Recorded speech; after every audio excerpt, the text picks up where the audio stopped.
Chapter 1. The Throne Awakens. The throne room was saturated with the scent of costly perfume, and the tension of ambition barely kept under control. Alora stood pressed against a marble column, doing her best to disappear into its shadow. Becoming unnoticed was a talent she had spent 23 years perfecting, especially in rooms where everyone made it clear she did not belong. Her feet were in agony. Blisters had formed beneath the thin material of her worn shoes, and every small movement rubbed the skin raw. For 6 uninterrupted hours, she had remained on duty, topping up crystal goblets and clearing silver trays covered with half-eaten delicacies. All around her, the most influential families in the Silvercrest territory presented their daughters, as though they were rare treasures being offered for inspection. This was the lunar selection ceremony, the most important social and political event their generation had ever witnessed. Every highborn she-wolf in attendance had been trained for this day since childhood. Alora, however, was only there to serve them. Another candidate drifted past in a silk gown that likely cost more than Alora could earn after 5 years of labour. The young woman's mother adjusted a strand of her hair and murmured final instructions about grace, posture, and dignity. Something tightened inside Alora's chest. It was not exactly envy. It was the dull ache of looking into a life she would never be allowed to enter, a life in which a mother cared enough to fuss over her daughter, a life in which a girl's future mattered. Stop, Alora warned herself. You came here to work, not to imagine impossible things. Still, her feet hurt so badly that it was becoming difficult to think about anything else. The ceremony had begun at sunrise. Now the sinking sun poured orange light through the stained glass windows, scattering fractured bands of colour across the polished marble floor. Alora shifted her weight and nearly cried out when the edge of her shoe scraped against a newly formed blister on her heel. Mistress Caroline, the head servant, had delivered her orders with absolute clarity before the ceremony began to remain upright, stay attentive, and never attract notice. Fortunately, Mistress Caroline was nowhere nearby. She was most likely in the kitchens overseeing preparations for the evening banquet. Alora's attention wandered toward the centre of the chamber. There, elevated on a dais, stood the sacred lunar throne. Even while unoccupied, it dominated the room. It had been carved from ancient white stone that appeared to hold a dim glow within itself. Its shape rose like a wave frozen at the instant before breaking.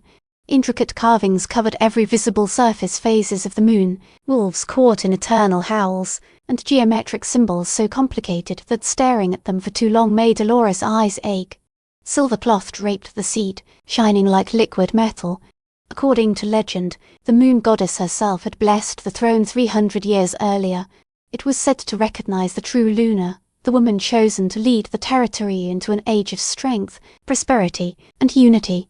When the rightful Luna sat upon it, celestial light would awaken within the stone, binding her to the land and revealing her as the goddess's chosen ruler. But the throne had not illuminated for 3 centuries. Hundreds of women had attempted to awaken it, daughters of alphas, revered priestesses, and she-wolves from bloodlines traced all the way back to the first shifters had taken their place upon the sacred seat. The throne had rejected every one of them with the same unbroken darkness. After generations of failure, many wolves privately believed the sacred object was nothing more than an ornate chair surrounded by an impressive legend. Yet tradition held more power than doubt. That was why another generation of ambitious families had gathered inside the palace, each hoping their daughter would be the exception. Most likely, the day would end as every previous ceremony had ended, in disappointment, political bargaining, and an alpha selecting a lunar according to alliances rather than destiny. The throne was little more than decoration. At least, that was what Alora believed. A sudden lance of pain travelled up her left leg. The blister on her heel had finally burst. She bit the inside of her lip to stop herself from making a sound. Everyone around her was watching the current candidate, a beautiful blonde delivering an elegant speech about honour, responsibility, and duty.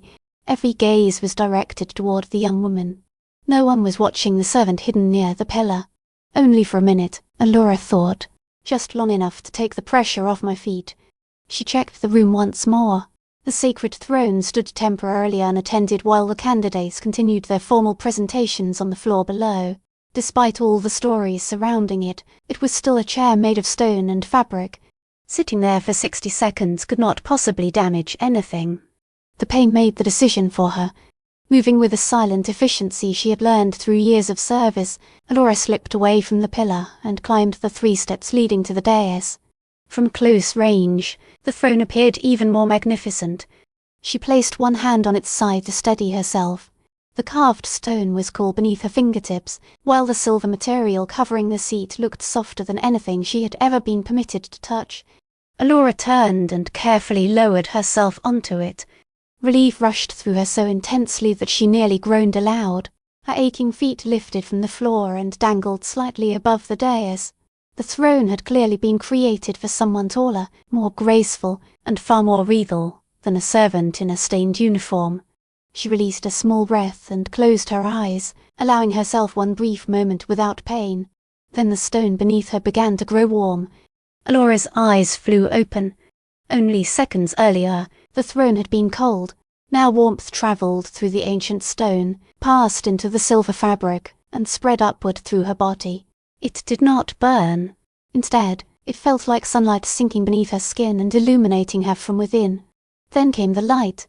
At first, it was no more than a faint shimmer, like the first flame of a candle appearing in a darkened room. Silver radiance blossomed beneath Alora, emerging from every point where her body touched the throne. The symbols carved into the armrests suddenly ignited with ethereal light. Energy pulsed through the entire chair. Waves of silver-blue brilliance rolled outward, covering the dais. "Oh no," Alora whispered. "No, no, no." She tried to rise. Her body refused. The throne was not physically pinning her down. She could still move her arms and turn her head, yet the centre of her body felt joined to the seat, as if the connection between them had been welded together and the stone had become part of her bones. The glow intensified. Gasps swept through the throne room. Alora heard hurried footsteps, startled shouts, and the rustling of hundreds of people turning toward the dais. Horror and humiliation burned across her face. She had sat on the sacred lunar throne, an object a servant should never have touched, and now it was blazing beneath her as though she had somehow set the ancient relic on fire. "It's glowing," someone cried.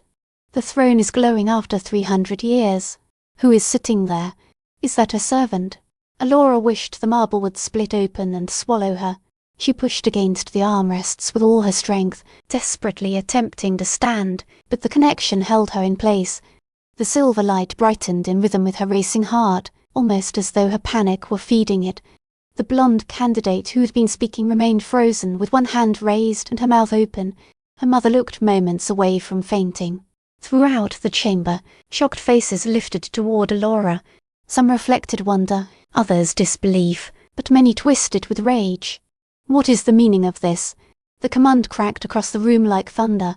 Elder Rothschild, head of the council, forced his way through the gathering. Fury darkened his face until it was nearly purple. He was a huge man with a body like a bull, silver hair, and cold eyes that had never shown Alora the slightest hint of compassion. "You—" He thrust one finger toward her. "Get off that throne at once." "I'm trying," Alora answered, her voice thin with panic. "I can't. It won't release me. She has contaminated it." A woman screamed. Alora recognized Lady Ashford, the mother of one of the candidates. "Her filthy peasant hands have defiled the sacred seat. Remove her immediately. This is blasphemy." Another voice shouted. "The ceremony has been destroyed." Elder Rothschild charged up the steps of the dais, his face hardened by fury. He reached for Alora's arm, clearly intending to drag her away by force. His hand closed around her wrist. The throne retaliated. A violent wave of pure silver power erupted from the seat. It struck Rothschild directly in the chest and hurled him backward through the air. He slammed into the crowd, knocking 3 other people down with him. The glow around Alora surged and formed a shield of crackling silver light. It surrounded the throne like a living barrier, delivering an unmistakable warning anyone who touched her would suffer the consequences. Chaos consumed the room. Women screamed. Men shouted. The rejected candidates stared at the brilliant throne with expressions filled with devastation, outrage, and envy. They had trained their entire lives for this moment, yet the throne had not awakened for any of them. It had awakened for an orphan in a stained servant's uniform, a nameless girl without a family, a pack, or a future. who had sat down only because her feet were hurting. "This cannot be real," Alora whispered. Her disbelief changed nothing. The light continued to coil around her, alive and beautiful, terrifying and impossible to deny. At the far end of the throne room, the massive oak doors flew open. The crowd immediately divided, bodies moving apart like water before a blade. Alpha Kieran entered. Alora had never seen him from such a close distance. To her, he had always been a figure viewed from across halls and courtyards, a name spoken in respectful whispers, a presence sensed long before he appeared. Now he was walking directly toward the dais. Even through her panic, she could not look away. He moved like controlled violence given human form. Every stride was measured, powerful, and quietly threatening. He was tall and broad across the shoulders, with dark hair brushing the collar of his clothing and eyes the grey of a winter storm. His features were all sharp lines and hard angles, as if his face had been carved from stone. Yet when his gaze settled on Alora, she did not see fury or confusion. She saw calculation. Kieran stopped at the foot of the dais and examined her with an intensity that made her feel exposed. The throne's protective glow flickered, appearing almost uncertain about how to respond to him. The entire gathering seemed to stop breathing. "What is your name?" he asked. His voice was low and carefully controlled, though something beneath it suggested that he was accustomed to concealing his true thoughts. "Alora." Her tongue felt heavy. "I'm sorry. I never meant to do this. My feet were hurting, and I only wanted to sit for a minute. I didn't know. Your family name." Shame struck her with almost physical force. "I don't have one," she admitted. "I live in the servants' quarters. I was found when I was a baby. I have no family and no pack." Her voice fell to a whisper. "I'm nobody." A brief expression crossed Kieran's face, disappearing before she could understand it. Without removing his eyes from Alora, he addressed the chamber. "Everyone out, Alpha Kieran, you cannot possibly—" Elder Rothschild had regained his footing and was still burning with anger. "This girl has desecrated our sacred—" I said leave. The temperature in the throne room seemed to drop instantly. Kieran's alpha command rolled through the hall with the force of thunder. Even Alora, who had never completed a proper transformation and was barely considered a real shifter, felt the command press against her chest. "Now." The crowd obeyed as one. Silk gowns swept toward the exits in a tide of anger and resentment. Alora watched their expressions as they passed. Lady Ashford looked at her with open hatred. Elder Rothschild's eyes were already calculating his next move. Several young women left in tears, devastated because they had been promised this destiny from the day they were born. By sitting down to ease the pain in her feet, Alora had created powerful enemies. When the final person left and the heavy doors closed, the silence became suffocating. Kieran climbed the dais one step at a time. The protective barrier shivered as he approached, but it did not strike him. He stopped just outside the sphere of silver light. From that distance, Alora could see tiny flecks of silver within his storm-grey eyes. "Give me your hand," he said. "What?" "Your hand, Alora. Hold it out." Trembling, she extended her right hand toward him. It looked painfully small and damaged against the magnificence of the throne. Her nails had been bitten short. Old burns from kitchen work marked her skin. A permanent stain of silver polish darkened one finger. It was the hand of a servant, not a ruler. Kieran reached into the barrier. The silver light separated for him like mist. His fingers closed around hers. His hand was warm and calloused, but his grip was unexpectedly gentle. The instant they touched, the throne's energy changed. Its frantic pulsing steadied into a bright, constant glow. Silver radiance expanded around both of them and curled like ribbon around their joined hands. The throne began to hum beneath Alora. It was not exactly a sound. She felt it through her bones, like the satisfied purr of some enormous ancient creature recognizing its master, or perhaps recognizing both of them. Kieran stared at their hands, his expression impossible to read. When he finally looked at her, something in his eyes unsettled her. It was neither anger nor simple interest, but something suspended between the two. "The throne does not make errors," he said quietly. His thumb moved across her knuckles, perhaps without his realizing it. "For 300 years, it has refused everyone. Women of noble birth, powerful shifters, and candidates trained from infancy to occupy this seat, all of them were rejected. I didn't intend—" "I know," he interrupted, though his tone was not cruel. "But your intention no longer matters. You are here, the throne has chosen you, and that choice has already made you the enemy of many dangerous people. Couldn't you tell them it was an accident?" Alora asked. "That I touched something forbidden and the throne reacted by mistake?" A bitter smile appeared on Kieran's face. "What would I say? That a sacred throne blessed by the moon goddess glowed for 6 hours because of an accident? That it threw a council elder across the room to defend a mistake?" He shook his head. "The throne's verdict is absolute. If I claimed it was wrong, I would be declaring our holiest relic a liar." Alora's chest tightened. "Then, what happens to me?" Kieran remained silent for a long moment. He continued holding her hand while studying her as though she were a mystery he had not expected to solve. At last, he lowered his voice. "Now we discover why the throne selected a servant with no pack, no training, and no visible power, and until we find that answer, we make certain you remain alive." He released her and stepped away. The barrier flickered but remained around the throne. Alora felt the hold connecting her to the seat loosen.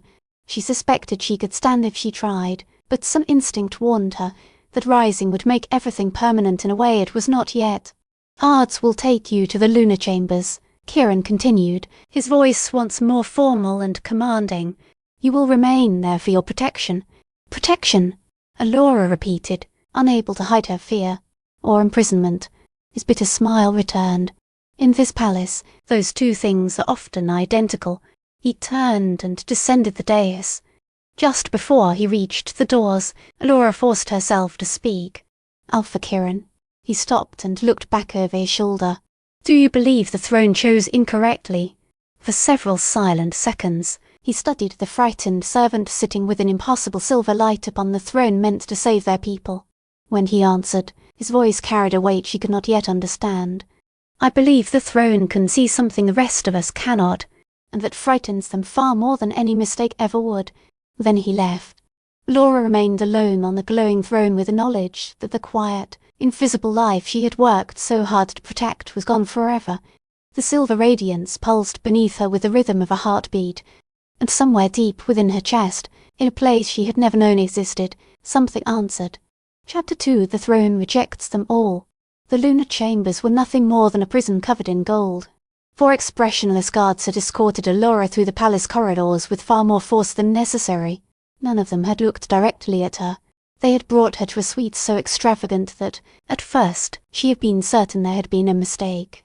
Curtains the pale silver of moonlight framed enormous windows. A bed wide enough for 6 people occupied the centre of the room. Beyond the glass stretched the palace gardens, places Alora had previously seen only while carrying baskets of laundry. The bathing chamber contained a tub carved from a single block of white marble. It was the most breathtaking cage she had ever entered. 3 hours had passed since the guards locked her inside. During that time, angry voices had repeatedly risen beyond the door. Alora heard arguments, accusations, and furious demands. The guards changed shifts twice, yet someone remained stationed outside at all times to make certain she did not leave. Not that she had anywhere to go. Return to the servants' quarters after what had happened. They might burn her cot simply to remove every trace of the contamination she had supposedly brought upon the palace. Still dressed in her dirty uniform, Alora sat on the edge of the enormous bed and tried to understand how her entire life had collapsed before the end of a single day.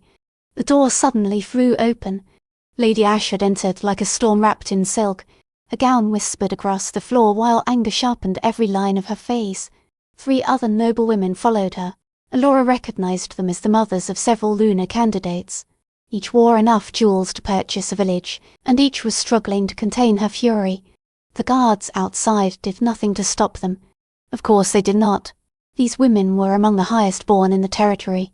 Alora was what, exactly? An accident. A fraud. A humiliating joke. "You have extraordinary nerve," Lady Ashford said. Her carefully painted mouth curled with disgust. "Sitting on that bed as though you belong in these chambers. As though you deserve to be anywhere near the lunar throne." Alora rose automatically. Years of service had trained her body to stand in the presence of nobility before her mind could consider doing otherwise. The respectful gesture only made Lady Ashford angrier. "Do not stand before me as if we are equals," she snapped. "You are a servant and a nameless foundling. You possess no ancestry, no refinement, and no right to breathe the same air as properly bred she-wolves. I never meant for any of this to happen," Alora began. "Never meant to," Lady Pemberton interrupted with a cruel laugh. "You did not mean to place yourself upon the most sacred relic in Silvercrest. You did not mean to destroy a lunar selection ceremony our daughters have prepared for since birth. My daughter began studying politics, diplomacy, and pack law when she was 5, another noblewoman added, her voice trembling with outrage. She knows 10 generations of moon-blessed lineage by memory. She has trained in combat, leadership, and strategy in everything required of a lunar." The woman looked Alora up and down. "And you probably cannot even read." The insult hurt because it held a measure of truth. Alora could read, but not well. Servants were not provided with formal schooling. She had taught herself from discarded pages and by listening outside lessons meant for other children. What she had learned could never compare with the education given to noble daughters. "The throne made an error," Lady Ashford declared, advancing toward her. "Alora fought the instinct to retreat. Or perhaps you used forbidden magic. Witchcraft. A spell purchased from one of the shadow traders in the lower territories." "I know no magic," Alora said quietly. "I cannot even complete a transformation. I am probably the least magical person in Silvercrest." "Liar," Lady Pemberton spat. "A sacred throne does not illuminate for a powerless nobody. You interfered with it somehow. Once the council learns what you did, you will be executed for betraying the moon goddess herself." The women spread around her like predators surrounding wounded prey. Alora's heartbeat thundered. With guards on the other side of the door, the noblewomen were unlikely to attack her physically. Their words, however, struck wounds that had never healed. Every memory of being dismissed, every moment she had felt useless, every cruel reminder that she did not matter returned all at once.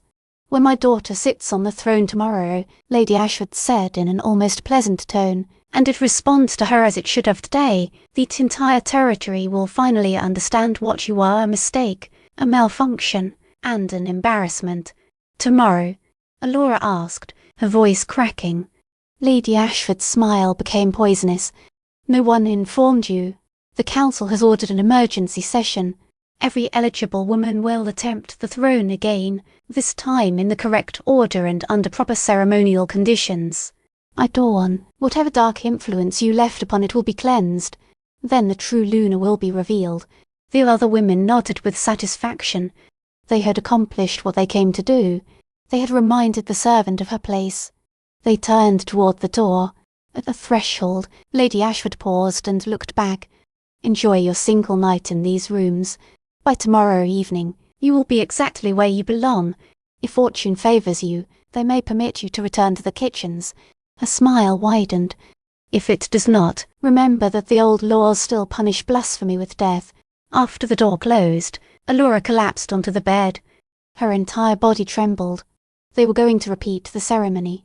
All the candidates would try again, and this time the throne would recognize one of them, a woman with education, ancestry, and everything Alora lacked. Then everyone would see that Alora had been the fraud she already believed herself to be. She should have felt relieved. If another woman were chosen, this nightmare would end and she could return to being unseen. Yet the thought of never again feeling the warmth of the throne caused a strange ache in her chest. She remembered the silver light, the sense of connection, and the impossible feeling that she belonged to something larger than her small life. For 6 hours she had been significant. For 6 hours she had mattered. Tomorrow she would become nobody again provided they allowed her to live. Dawn arrived both too soon and not soon enough. Alora did not sleep. She spent the night staring upward, waiting for something she could not name. An explanation, an apology, proof that the entire day had been nothing more than a terrible dream. Instead, Mistress Caroline arrived. The head servant entered without knocking, disapproval carved into her face. "Get up," she ordered. "They are waiting for you in the throne room." "Mistress Caroline, I am so sorry. Do not waste my time." Her voice was colder than Alora had ever heard it. For 20 years, I have trained servants to remain unseen and perform their duties without drawing attention, and you chose to sit on the sacred lunar throne. She looked at Alora with contempt. Do you understand the damage you have done to the reputation of this household? The disgrace you have brought upon every servant here? Alora's throat burned. Mistress Carolyn had never been affectionate, but she had always been dependable and fair. In Alora's life, that consistency was the closest thing she had ever known to a mother's care. Now even that fragile connection had vanished. Come, Mistress Carolyn said, turning away, and in the moon's name, try to make yourself presentable. You are already humiliating enough without appearing as though you slept in your clothing. Alora had slept in her uniform because no one had given her anything else. Because beneath the luxury of the lunar chambers, she remained a servant pretending to be more. The throne room looked completely different when she returned. Additional guards lined the walls. They wore ceremonial armor, but their hard expressions suggested they expected violence. Members of the council sat in a curved row of elaborate chairs, their faces severe and judgmental.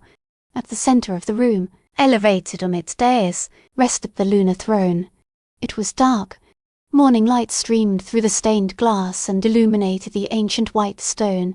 Without Alora upon it, the throne looked exactly as it had before, magnificent, silent, and lifeless. An ornate seat wrapped in centuries of stories. The candidates and their families filled the chamber, every one of them dressed in their finest clothing. Near the front stood Vivian Ashford. She was a striking blonde whose confidence came from a lifetime of being assured that she was exceptional. Her chin remained lifted as she regarded the throne with the certainty of someone looking at a possession already promised to her. Bring the girl forward, Elder Rothschild ordered from his council seat. A guard nudged Alora toward the dais. She crossed the long room beneath hundreds of hostile stares. Whispers drifted behind her like smoke. Servant. Fraud. Nobody. Each word tightened around her throat. At the bottom of the dais, she lowered her gaze and adopted the posture expected of a servant. Do not make eye contact. Do not invite notice. Every rule she had broken the previous day screamed through her mind. The council has called this emergency gathering, Elder Rothschild announced, to correct yesterday's irregular occurrence. The sacred lunar throne will be tested again under proper and controlled conditions. He surveyed the candidates. Each eligible woman will sit upon the throne according to the purity of her bloodline. Bloodline purity. Alora had no bloodline at all. Her past consisted of empty spaces and unanswered questions. She had been discovered as an infant, in the woods with no identifiable pack scent, family symbol, or history. If the throne accepts one of these candidates, Rothschild continued, she will be acknowledged as Silvercrest's Luna, and yesterday's event will be classified as a temporary magical abnormality. His gaze fixed upon Alora with open hatred. However, if the throne remains dormant for every legitimate candidate, this girl will be accused of magical interference and placed on trial for blasphemy. The punishment did not need to be explained. It was death. Vivian Ashford, Rothschild called. As a daughter of the Ashford line and a descendant of the original moon-blessed families, you will begin. Vivian stepped forward with flawless grace. Every movement revealed years of preparation. She ascended the dais as though approaching a position that already belonged to her, turned with perfect elegance, and sat upon the sacred throne with immaculate posture. The entire chamber held its breath. Nothing happened. The throne remained dark. Vivian's confidence wavered.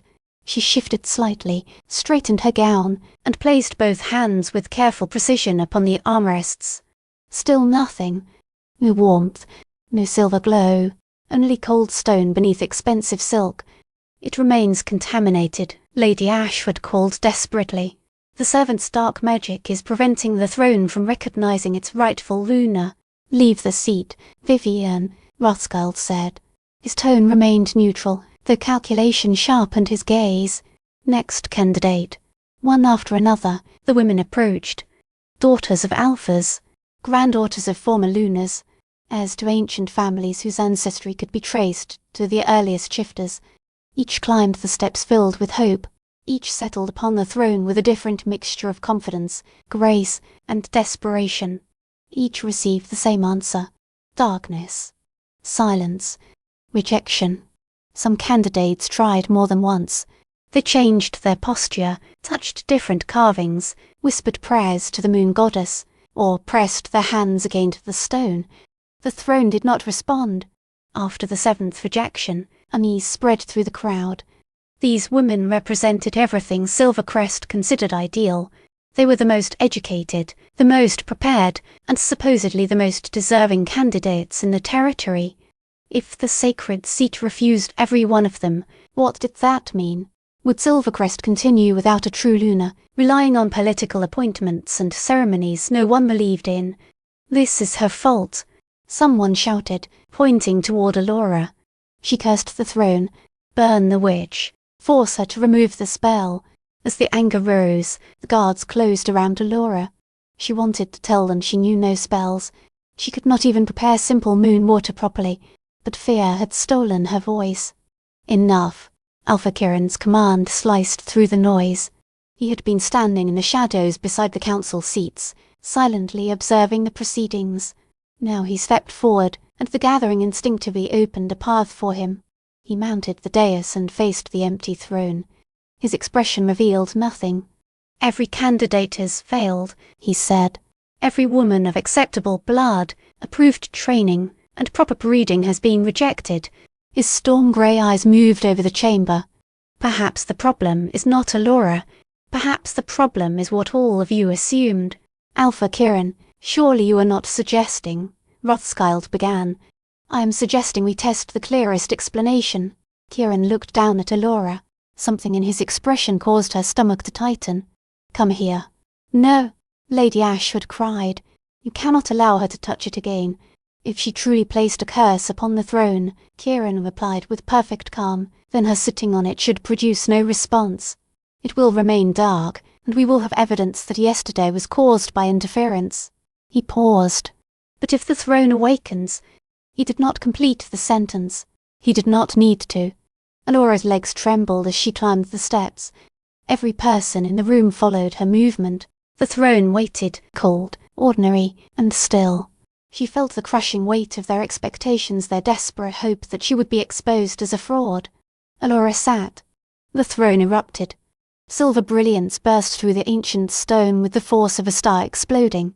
Light flooded the dais and poured down the steps. Every carved symbol ignited, shining so intensely that those nearest the front shielded their eyes. The radiance curled around Alora like warm liquid silk. It was welcoming. It was unmistakable. And it was real. The chamber descended into uproar. It is glowing again. How can this be happening? She must be controlling it. Alora barely heard the accusations. She was lost in the throne's recognition. Its warmth moved through her bones, filling her with an overwhelming sense of rightness. It felt like returning home after wandering for an entire lifetime. After years of invisibility, something finally saw her. Something believed she mattered. A rejected candidate suddenly rushed the dais. Rage and jealousy distorted the young woman's face. If I cannot have it, neither can you. Her fingers lengthened into claws as she lunged toward Alora. The throne refracted immediately. A wall of silver fire appeared between them and hurled the attacker backward. She crashed into the crowd with a scream. Burns covered her hands where she had struck the barrier. The light around Alora grew brighter in response to the threat. Ancient power vibrated beneath her body, enormous and fiercely protective. The throne was not merely a chair. In some way she could not explain, it was alive. It had chosen her as completely as she had accidentally chosen it. Drag her away. Someone shouted. 3 armed guards advanced toward the steps. The barrier flared, warning them to come no closer. They stopped and looked to Elder Rothschild. Stand down, Kirin ordered before the Elder could respond. The Alpha authority in his voice was stronger than any command the Council could issue. The guards lowered their weapons. Kirin faced the entire assembly, his expression hard. The throne has delivered its answer twice, he said. Both times were witnessed. Today's test was conducted under the Council's own conditions. It has rejected every woman except Alora. She is a servant. Lady Pemberton shouted. She has no lineage, no education, no... What she does not possess, Kieran interrupted sharply, is your permission. She does possess the throne's approval. Under the sacred laws every one of you claims to honor, the throne's decision is final. This destroys every tradition we have. Rothschild rose, his face dark with rage. A nameless foundling cannot be accepted as Luna. It would turn everything Silvercrest represents into a mockery. Then perhaps Silvercrest must reconsider what it represents. The words fell into the room like stones into still water. For 300 years, the throne has refused every approved candidate, every pure family, every daughter trained by the elite. Perhaps it was never waiting for more of the same. Kieran looked toward Alora. Perhaps it was waiting for someone different. For a moment, she saw something unfamiliar in his gaze. It was not kindness, and not yet respect. It was possibility. He was finally looking at her as a person, and wondering what she might become. The council will meet to debate this matter, Rothschild declared, his voice shaking with barely restrained fury. Until a decision is reached, the girl will remain confined to the lunar chambers under guard. No one is to touch the throne. Agreed, Kieran said. Then he turned to the guards. Escort Alora back. This time, no one enters her rooms without authorization. She is now under my personal protection. A ripple of alarm moved through the chamber. An Alpha's personal protection was more than a security order. It was a public acceptance of responsibility and an open use of authority. Kieran had chosen a side in the conflict. He had chosen hers. Alora rose on unsteady legs. The instant she left the seat, the light vanished and the throne became dormant once more. Yet its warmth remained on her skin, and the echo of their connection continued to pulse inside her chest. The guards surrounded her and led her toward the exit. Whispers followed. We can never accept her. She was found in the forest like an animal. My daughter deserved that place. This will set a dangerous precedent. What if she cannot even transform? That final question cut deeper than every insult before it. Because it was true. Alora had never completed a shift. She had felt the moon call to something inside her, had sensed a form struggling to emerge, but it had never fully appeared. In the most basic way a shifter could be broken, she was broken. And the sacred throne had chosen her to become Luna. At the doorway, Alora looked back. The throne sat quietly upon the dais, ordinary and dark again. Even so, she could still feel it a phantom warmth against her spirit. Beside the throne stood Alpha Kieran, watching her with the expression of a man who had just placed a dangerous wager and did not yet know whether it would save his territory or destroy it. Alora understood with growing dread that she was that wager, and the odds were not in her favour. Chapter 3. The past she believed was worthless. The lunar chambers seemed to shrink with every passing hour. 2 days had gone by since the second ceremony, and Alora remained confined inside the luxurious suite. She sat curled upon the window seat, watching the first light of dawn spread over the Silvercrest gardens. Her isolation had been nearly complete. Silent guards delivered her meals. Mistress Caroline visited only to inspect the room and make certain Alora had not damaged anything valuable. No one offered explanations. No one spoke to her as if she were a person. She was a dangerous problem the palace had locked away while its leaders decided how to dispose of her. Shame pressed heavily upon her. Again and again, she remembered Vivian's expression when the throne refused her. She remembered Lady Ashwood's naked hatred and the shocked whispers that followed Alora through the hall. Servant. Nobody. Fraud. The noble daughters had spent their whole lives preparing for a destiny that had apparently been taken by a woman who could not even complete a basic transformation. Alora rested her forehead against the cold window pane and allowed herself to remember the failure she usually kept buried. She had been 12 when she first felt the moon's pull. It was a late summer night beneath a full moon. The air was rich with pine, earth, and the scent of wild creatures moving beyond the ceremonial grounds. Every young shifter of the proper age had gathered for the first transformation, a rite of passage meant to celebrate the moment they discovered their true form. Alora had been brought along because she was technically old enough, even though many adults whispered that a foundling with no known pack might not be capable of shifting at all. But she had felt the call. Something deep within her answered the moon. It twisted beneath her skin and pulled at her bones.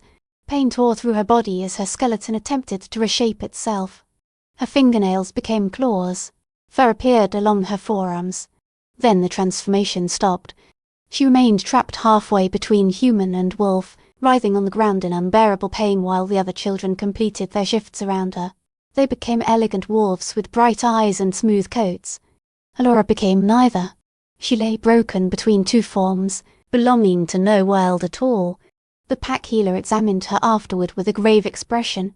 "Something is blocking the change," he had said. "There is a wall inside her that will not open. I have never encountered anything like this." After that night, no one invited her back to the ceremonial grounds. Her name quietly disappeared from the records of young shifters. She was permanently reassigned to servant work. No one openly mocked her. They simply stopped expecting her to become anything. From then on, she was only the orphan who washed clothing, carried meals, and cleaned rooms. Alora eventually learned to be grateful for invisibility. When people did not notice you, they could not be disappointed by you. Now the entire territory was watching, and all of them saw a defective girl occupying a destiny she could not deserve. A knock startled her. It was not the impatient pounding of Mistress Carolyn or the careless strike of a guard's fist. This knock was controlled and almost hesitant. "Come in," Alora called. Her voice sounded rough after so much silence. The door opened, and Alpha Kieran entered carrying a covered tray. He was not dressed in his formal regalia. He wore plain dark trousers and a simple shirt with the sleeves rolled to his elbows. Old scars crossed his muscular forearms. Without the ceremonial clothing of an alpha, he appeared younger and more human, though no less dangerous. "The guards told me you have not eaten today," he said, placing the tray on a table beside the window. Alora stared at him. "You brought food yourself. Do you not have servants for that?" A faint smile touched his mouth. "I have many. At the moment, all of them are frightened of you. Apparently, a woman capable of awakening the sacred throne might curse anyone who looks at her incorrectly."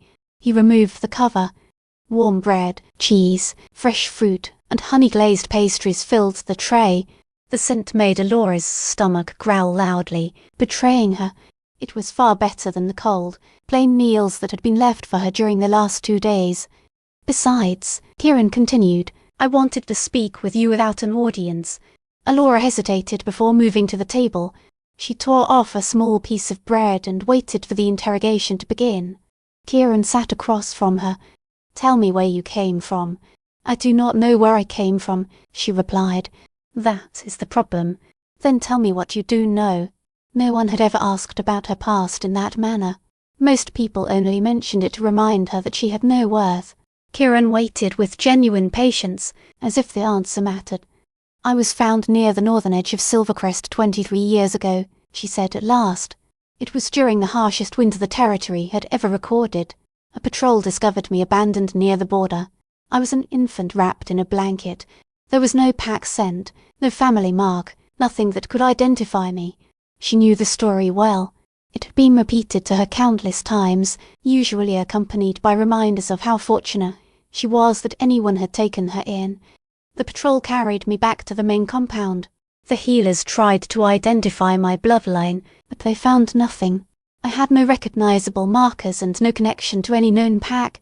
It was as though I had appeared from nowhere, or someone worked very hard to make your origins impossible to trace," Kieran said.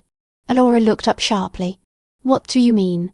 Erasing a pack scent and removing every identifiable blood marker requires powerful magic.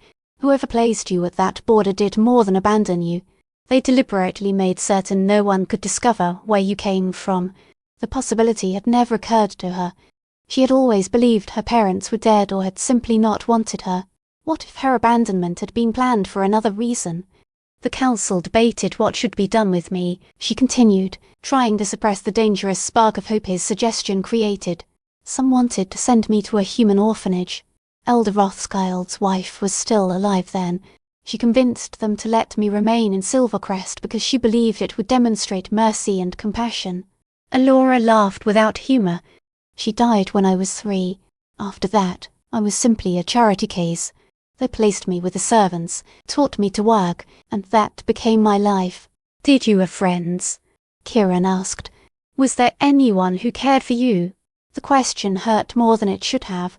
The other servant children were not cruel, but everyone understood that I was different. I was the foundling without a family, a pack, or a future. Then I failed to shift. A voice faded as old shame rose in her throat. After that, even the servants stopped thinking of me as one of them. I was defective, broken. Kieran remained silent for a long moment. Then he said, "When I was 15, my father declared that I was unworthy to inherit his position." Alora's eyes widened. She had not expected a confession from him. He believed I was weak. Kieran continued, his gaze fixed somewhere in the past. Too soft, too concerned with justice and fairness instead of dominance. He said the pack would never respect me and would collapse beneath my leadership. His jaw tightened. He chose my younger brother Adrian as his heir. Adrian was stronger, more ruthless, and everything my father believed an alpha should be. "But you are alpha now," Alora said softly. "What happened?" "Adrian died 3 years ago while leading a raid against the Eastern Territory. A glorious death in battle, exactly the ending he had always imagined for himself." Kieran's smile was sharp and empty. "Afterward, the son my father considered unfit was the only one he had left. He spent 2 years searching for another heir from a suitable bloodline, anyone who might prevent me from inheriting. Tradition defeated him in the end. When he died, the pack bond transferred to me whether he approved or not. I am sorry," Alora whispered. "Do not be. I am not telling you this because I want sympathy." He leaned forward. His grey eyes were intense. "I am telling you because I understand what it means to be judged inadequate. I know what it is to have everyone around you see only the ways you failed to fit their definition of what you should be." His hand moved across the table and stopped just before touching hers. "Perhaps the throne recognizes what they refuse to acknowledge. Surviving is also a form of strength. You lived in a world that reminded you every day that you were insignificant. You watched everyone around you transform into their true forms while you remained trapped. You served people who barely noticed you existed." His voice softened. "And despite all of that, you are still here. You are still standing. You are still trying." Tears burned behind Alora's eyes. She blinked rapidly, refusing to let them fall. "But I cannot shift," she said. "How could I become Luna if I cannot perform the most basic act of our kind?" "I do not know," Kieran admitted. "But the throne does. At present, its judgment is the only one with the power to matter." He rose and walked toward the window, where morning light painted the gardens in gold and rose. "The council will meet tomorrow to issue its decision. Rothschild is demanding that you be removed. He insists that you interfered with the throne and argues that accepting you would destroy centuries of tradition. Most noble families support him. So they will execute me," Alora said flatly. She had expected the answer. "Not if I claim you before they can." The words seemed to remain suspended in the room. Alora's heart skipped. "What?" Kieran turned to face her. "As Alpha, I am permitted to claim you as my mate. If I do, the council will be forced to acknowledge you regardless of your history. The Alpha's mate automatically holds the rank of Luna." "You barely know me," Alora said, her breath tightening. "I am nobody. I am—" "You are the woman selected by the throne," Kieran interrupted. "Whether you are prepared to accept it or not, that makes you the most important person in Silvercrest at this moment. That is not a reason to bind yourself to someone." Alora stood abruptly. Panic clawed through her chest. "This is political strategy. You are turning me into a piece in your struggle with the council." "Yes," Kieran said without hesitation. "That is exactly what it is. I will not insult you with a lie." His honesty hurt more deeply than a beautiful deception might have. Alora wrapped her arms around herself, suddenly cold despite the warmth of the room. "So we perform a mating ceremony. I become Luna, and everything is solved. No." He crossed the room and stopped before her. "We perform the ceremony, and then we confront dozens of new crises. The noble houses that expected one of their daughters to receive your position. Council members who consider you a threat to their influence. Neighbouring territories that may interpret a foundling Luna as a weakness they can exploit." His expression was severe.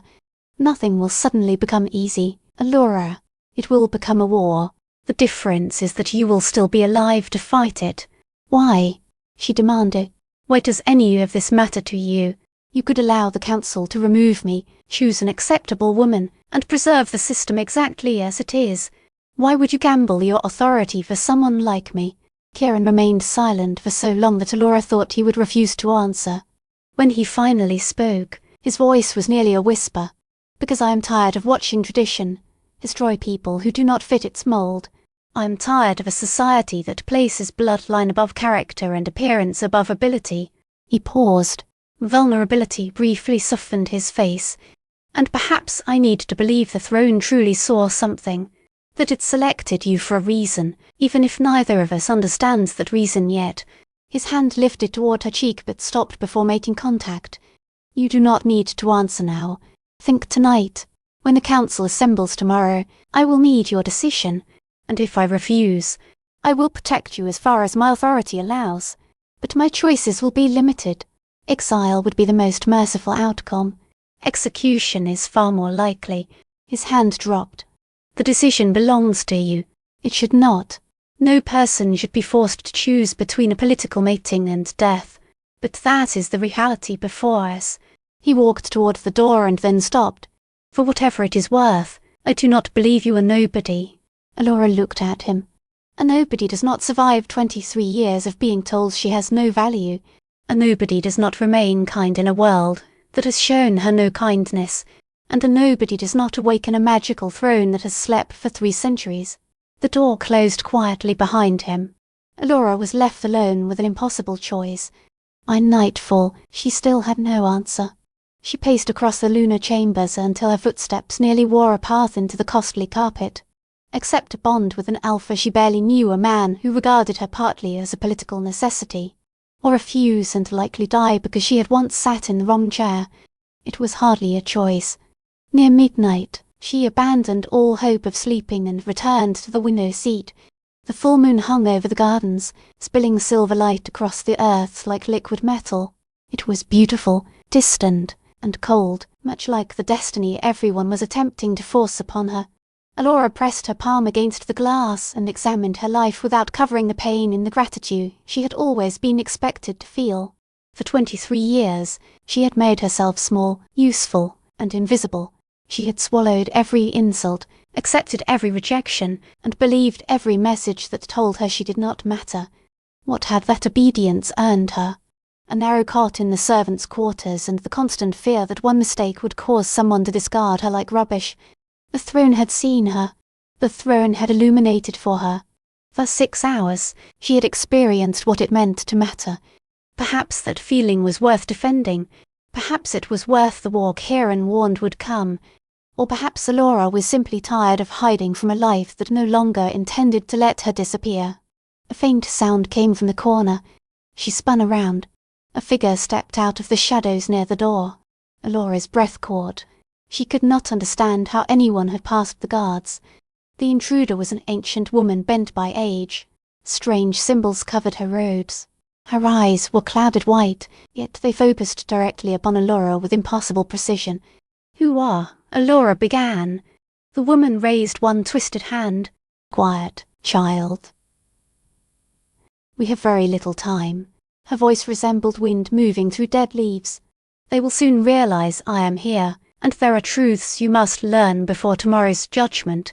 How did you get beyond the guards?" The old woman laughed dryly. "I am Priestess Mara.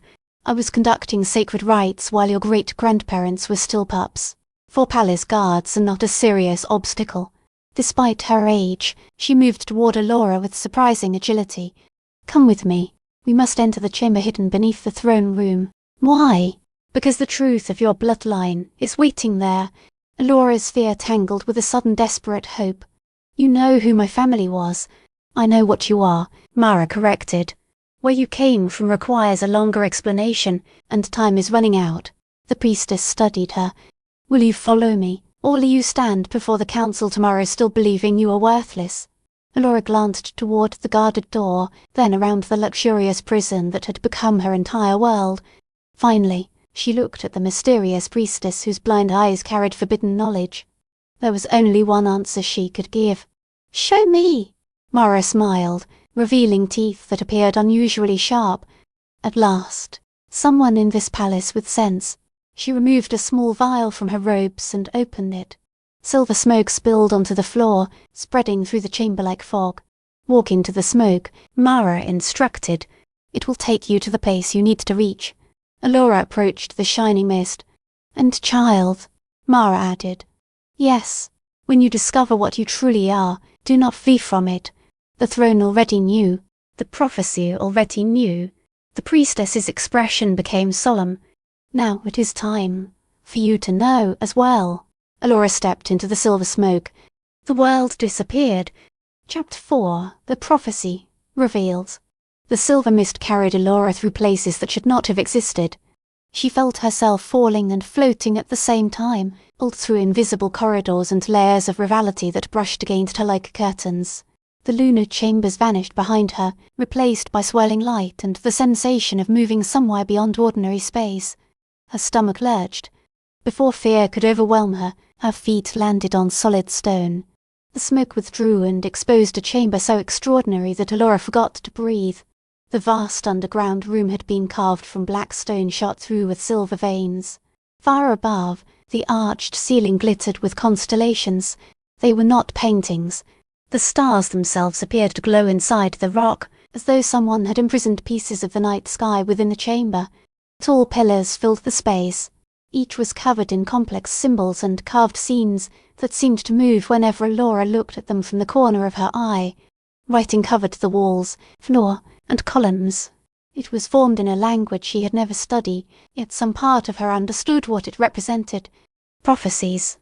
"Welcome to the Chamber of Moon-Sun Truths," Mara said. Her voice echoed through the underground hall. The priestess emerged from the last threads of smoke. In this place, she appeared more solid and somehow more powerful. "This chamber lies beneath the throne room," Mara continued. "It has remained sealed for 300 years, ever since the last true Luna walked these halls. Why did you bring me here?" Alora whispered. Even her quiet voice seemed too loud in the sacred silence. "Because the answers you need were recorded long before your birth." Mara crossed toward the center of the chamber. A perfectly circular pool rested there, its still water reflecting the stars above. "Come, look into the mirror of origins. It reveals what has been, what now exists, and what may yet come." Alora approached slowly. Every step carried a sense of importance. The surface of the water was as smooth as polished glass. She leaned over it, expecting to see her own face. There was nothing. The pool reflected the chamber and the constellations, but no image of Alora appeared. It was as though she did not exist. Fear fluttered through her chest. "I cannot see myself." "Precisely," Mara answered softly. "Your reflection is absent because your origin was deliberately removed. Someone ensured that no magic could trace you to your true bloodline. Why would anyone do that?" "Who?" Mara did not answer immediately. She lifted both hands above the water and began speaking in an ancient language. The words made Alora's bones vibrate. They carried the taste of moonlight and power older than memory. The pool started to rotate. At first, the movement was slow. Then the water spun faster and images flickered across its surface like memories reflected through broken glass. Alora saw a beautiful woman running through deep snow. White clouds burst from her mouth with every frightened breath. She held a bundled infant tightly against her chest, and desperation was written across her face. The vision shifted. The same woman stood before a circle of robed figures. She was pleading with them. Alora could not hear the words, but the terror and urgency in the woman's expression were unmistakable. One robed figure stepped forward and placed glowing hands upon the child. A flash of light consumed the vision. When the image returned, the woman was alone at the edge of a forest. She knelt in the snow and placed the bundled baby beneath a tree. Tears poured down her face. She pressed a shining pendant to the infant's chest. The object glowed once, sank beneath the child's skin, and disappeared. The woman looked at the baby one final time. Then she rose and fled into the darkness. The pool became still. Alora stared down at it, her heart pounding. That woman was my mother. Yes. She left me to save me. The truth struck with the force of a blow. For her entire life, Alora had believed she had been unwanted and discarded. But the woman in the vision had not abandoned her with indifference. Her face had been shattered by grief. Your mother was Luna Cassandra of the Northern Wildlands, Mara said. 23 years ago, she fled during what history now calls the Great Purge. It was a deliberate campaign to eliminate everyone who carried an ancient Luna bloodline. I do not understand. Why would anyone hunt Lunas? Mara motioned toward the walls. Read the prophecy. It is written in the language of your blood. Though you have never studied these symbols, you will understand them. Alora turned toward the nearest pillar. The carvings glowed when she approached. Mara was right. The meaning formed inside Alora's mind as clearly as spoken words. When the throne has remained dark for 3 centuries, and the old bloodlines have forgotten their purpose, a Luna without a name shall rise. She will be born among the forgotten and marked by the moon. The one erased from history will restore what was lost. Her fingers trembled as she followed the symbols. The throne will know her even when she does not know herself. Power long dormant will awaken beneath her touch. Through her, the ancient pact will either be renewed or broken forever, and the territories will descend into shadow. Alora looked at Mara. This speaks of me. Yes. The priestess pointed to another passage. There is more. Alora, read again. She will carry no pack scent, because she belongs to every pack and none. She will not shift, because her true form reaches beyond the wolf. Those who should welcome her will reject her, while the throne that rejected all others will embrace her. Alora's breath caught. My inability to transform was not because I was broken. No, Mara said. Your true form is something far greater. The priestess moved closer. The ancient Lunas were not merely powerful wolves. They were bridges between realms, living channels through which the moon goddesses' power entered the world. They could assume wolf form, but that was among the least of their abilities. Then why have I never been able to do anything? Alora demanded. Why have I always felt empty? Because your mother ordered your power sealed. Mara's expression became grave. The ritual performed upon you as an infant did more than erase your scent and blood markers. It locked away your lunar abilities. It made you appear weak, ordinary, and invisible kind of child. No enemy would notice or consider dangerous. Alora slowly understood. During the Great Purge, someone was hunting the lunar families. My mother protected me by making the world believe I was worthless. Exactly. But even she could not hide you from the throne. The throne is older than the seal and older than the magic used to create it. It recognized what remained beneath every lock, even when you could not. Mara placed a weathered hand on Alora's shoulder. Your mother saved you by hiding you in plain sight. Invisibility was her final gift to you, although that gift condemned you to years of loneliness. Tears filled Alora's eyes. All the years she had believed herself defective had been the result of a deliberate sacrifice. Her powerlessness had been a shield created by a mother who loved her enough to leave her behind. Why, tell me now? Alora asked. Emotion thickened her voice. Why did no one come for me years ago? Because the throne had not yet awakened. You were not ready. Mara's clouded eyes seemed to contain endless depth. The seal was designed to begin breaking only when the throne claimed you. Your mother knew the prophecy. She believed that if you survived in hiding until adulthood, the sacred seat would eventually recognize you and restore what had been taken. But I still cannot use any power. The throne glows, yet I feel the same. The seal has cracked. It has not shattered. Such a prison cannot disappear in an instant. Mara led her toward a broad, circular carving set into one wall. There is something else you must see. The carving showed a woman standing within silver fire, both arms lifted toward the moon. Smaller figures surrounded her, bowing not from submission but reverence. A symbol had been carved over the woman's heart. Alora stopped breathing. She knew that symbol. Her hand moved instinctively to the skin just beneath her collarbone. Hidden under her uniform was a mark she had possessed since birth, a crescent moon curled around a star. She had always assumed it was an ordinary birthmark. It is not a birthmark, Mara said. It is the mark of the moon-blessed. Every true Luna bears it from the moment of birth. Your mother's ritual could not remove it because it is part of your very nature. Alora pulled down the collar of her uniform. In the chamber's silver light, the mark glowed faintly and pulsed in rhythm with her heartbeat. All this time, I believed it meant nothing. Nothing about you is ordinary, Alora. You were simply taught to see yourself that way. The full weight of the truth crashed over her. The prophecy, her mother's sacrifice, the hidden purpose behind her inability to shift, the power she was expected to awaken. It was too vast. How could she possibly become the woman described on these walls? Only hours ago she had been a servant who sat upon the wrong chair. Except the chair had not been wrong. And Alora had never been only a servant.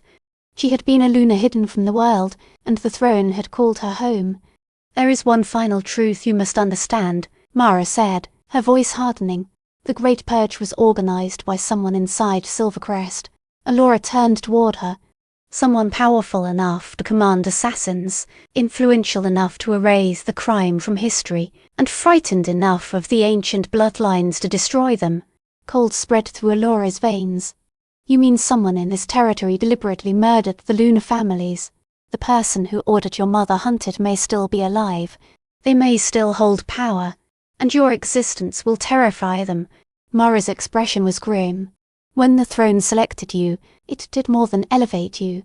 It revealed you to the people who tried to erase your line 23 years ago. Elder Rothschild, Alora whispered. He has demanded my removal from the beginning. He wants me executed. He is old enough to have participated, Mara said, but he is not clever enough to have built the entire plot alone.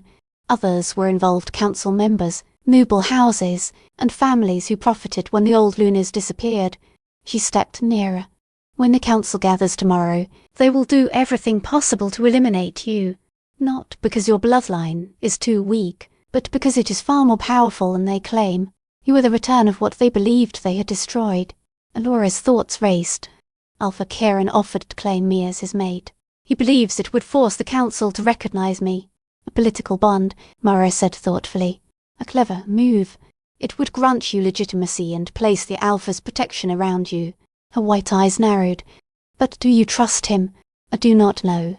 He says he understands rejection. He seems sincere, but I barely know him. Then trust your own instincts. The throne did not select you only because of ancestry. It chose the person beneath the seals. Mara's voice strengthened. You survived 23 years in a hostile world without access to your power. That required intelligence and strength. Use both now. She drew another small vial from her robes. Inside, liquid shimmered like moonlight trapped in glass. Drink this before you sleep.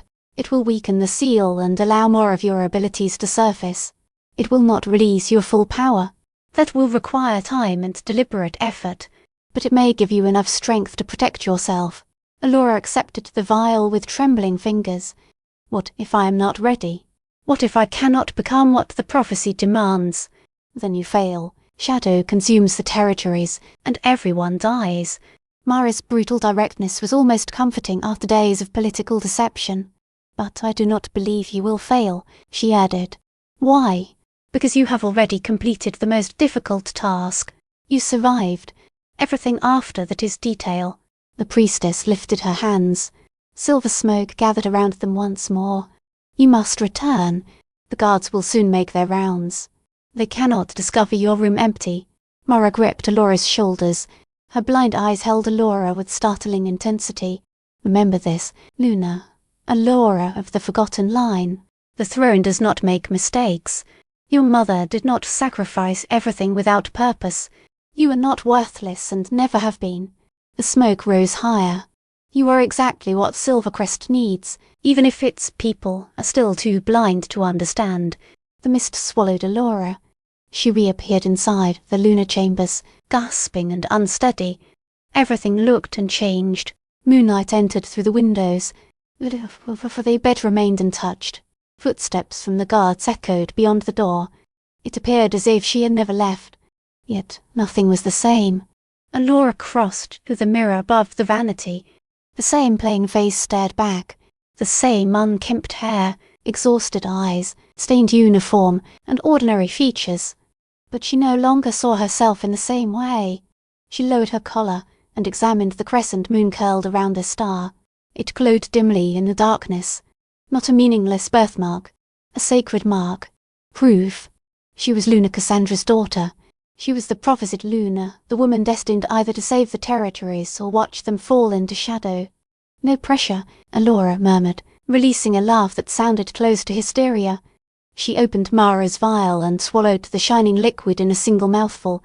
It tasted like cold starlight and dangerous promises. Power surged through her as if a dam had cracked. It was not the full force Mara had described, but it was enough to transform Alora's perception. Colours sharpened. She could hear conversations taking place 3 floors below. Every guard outside her door carried a distinct scent.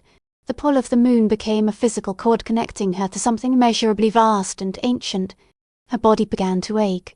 The sensation was not exactly pain. Something sealed inside her was unfolding. Her bones adjusted slightly. Her muscles tightened and strengthened. Every cell seemed to remember a purpose it had forgotten. Alora clenched her jaw and endured the wave. When it ended, she still appeared human. She was still herself.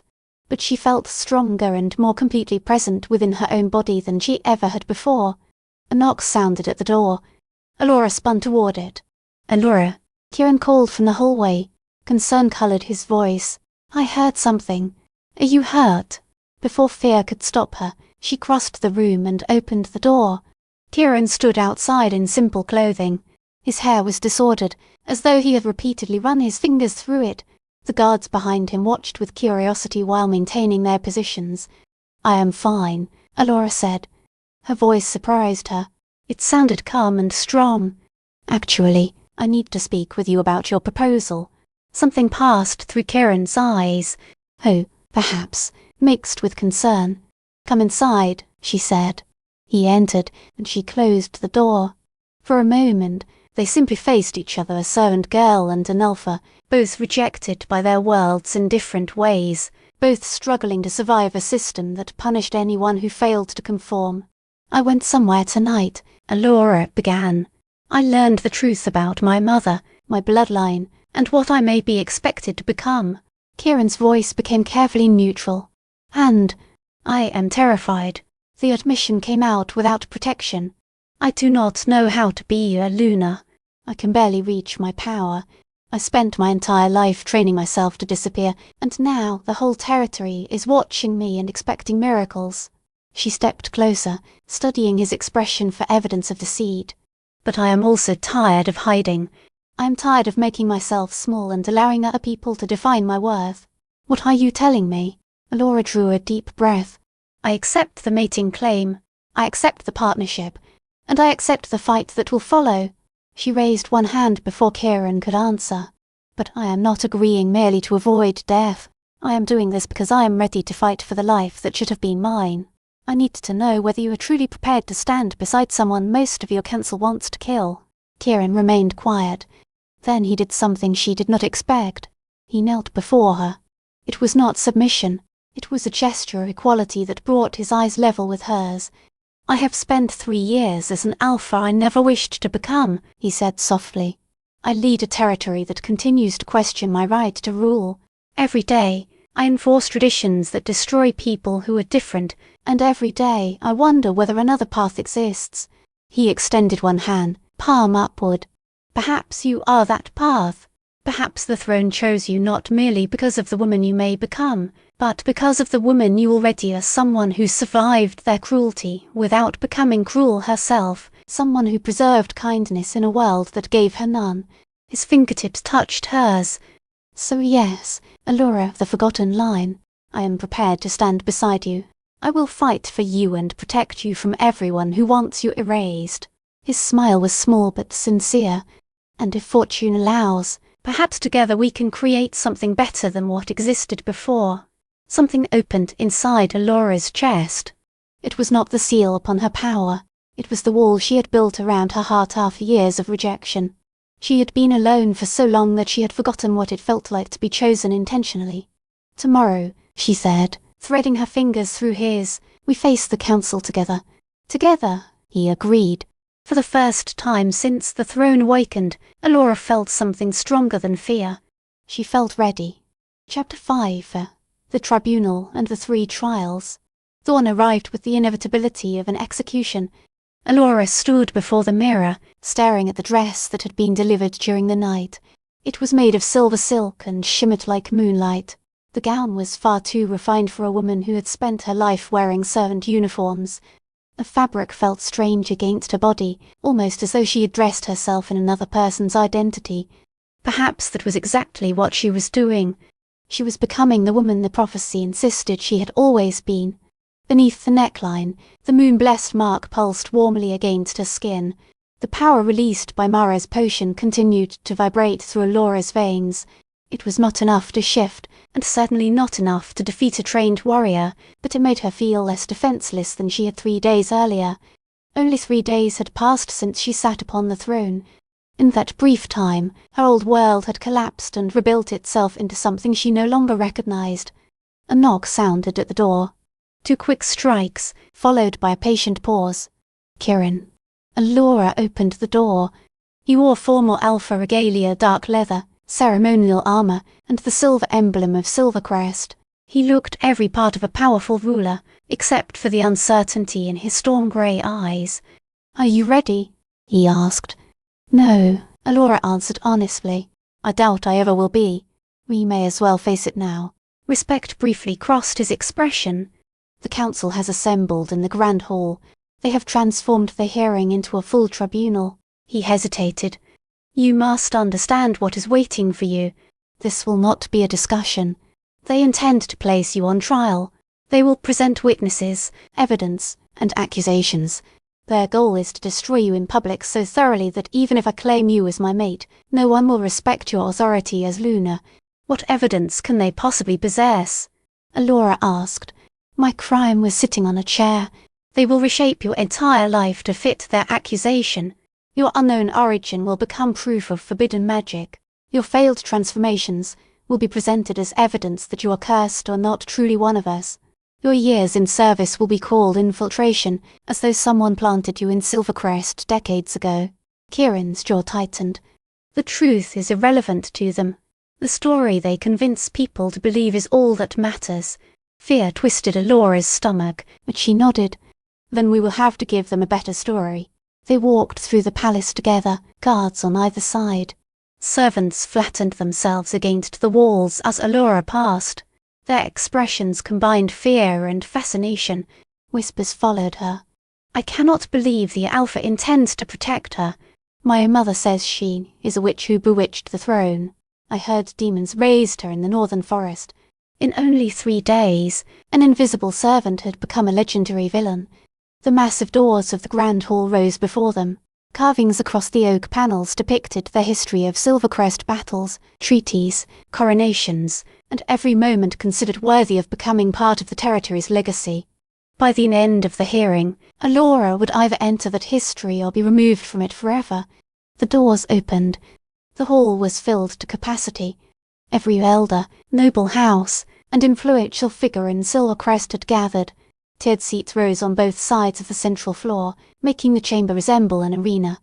At the far end, 12 judgment chairs stood upon an elevated platform. Elder Rothschild occupied the central position, looking less like a council member than a king preparing to issue a death sentence. The lunar throne stood alone on its dais in the middle of the hall, dark, silent, waiting. Conversation died when Alora entered. Hundreds of eyes followed her as she walked along the central aisle.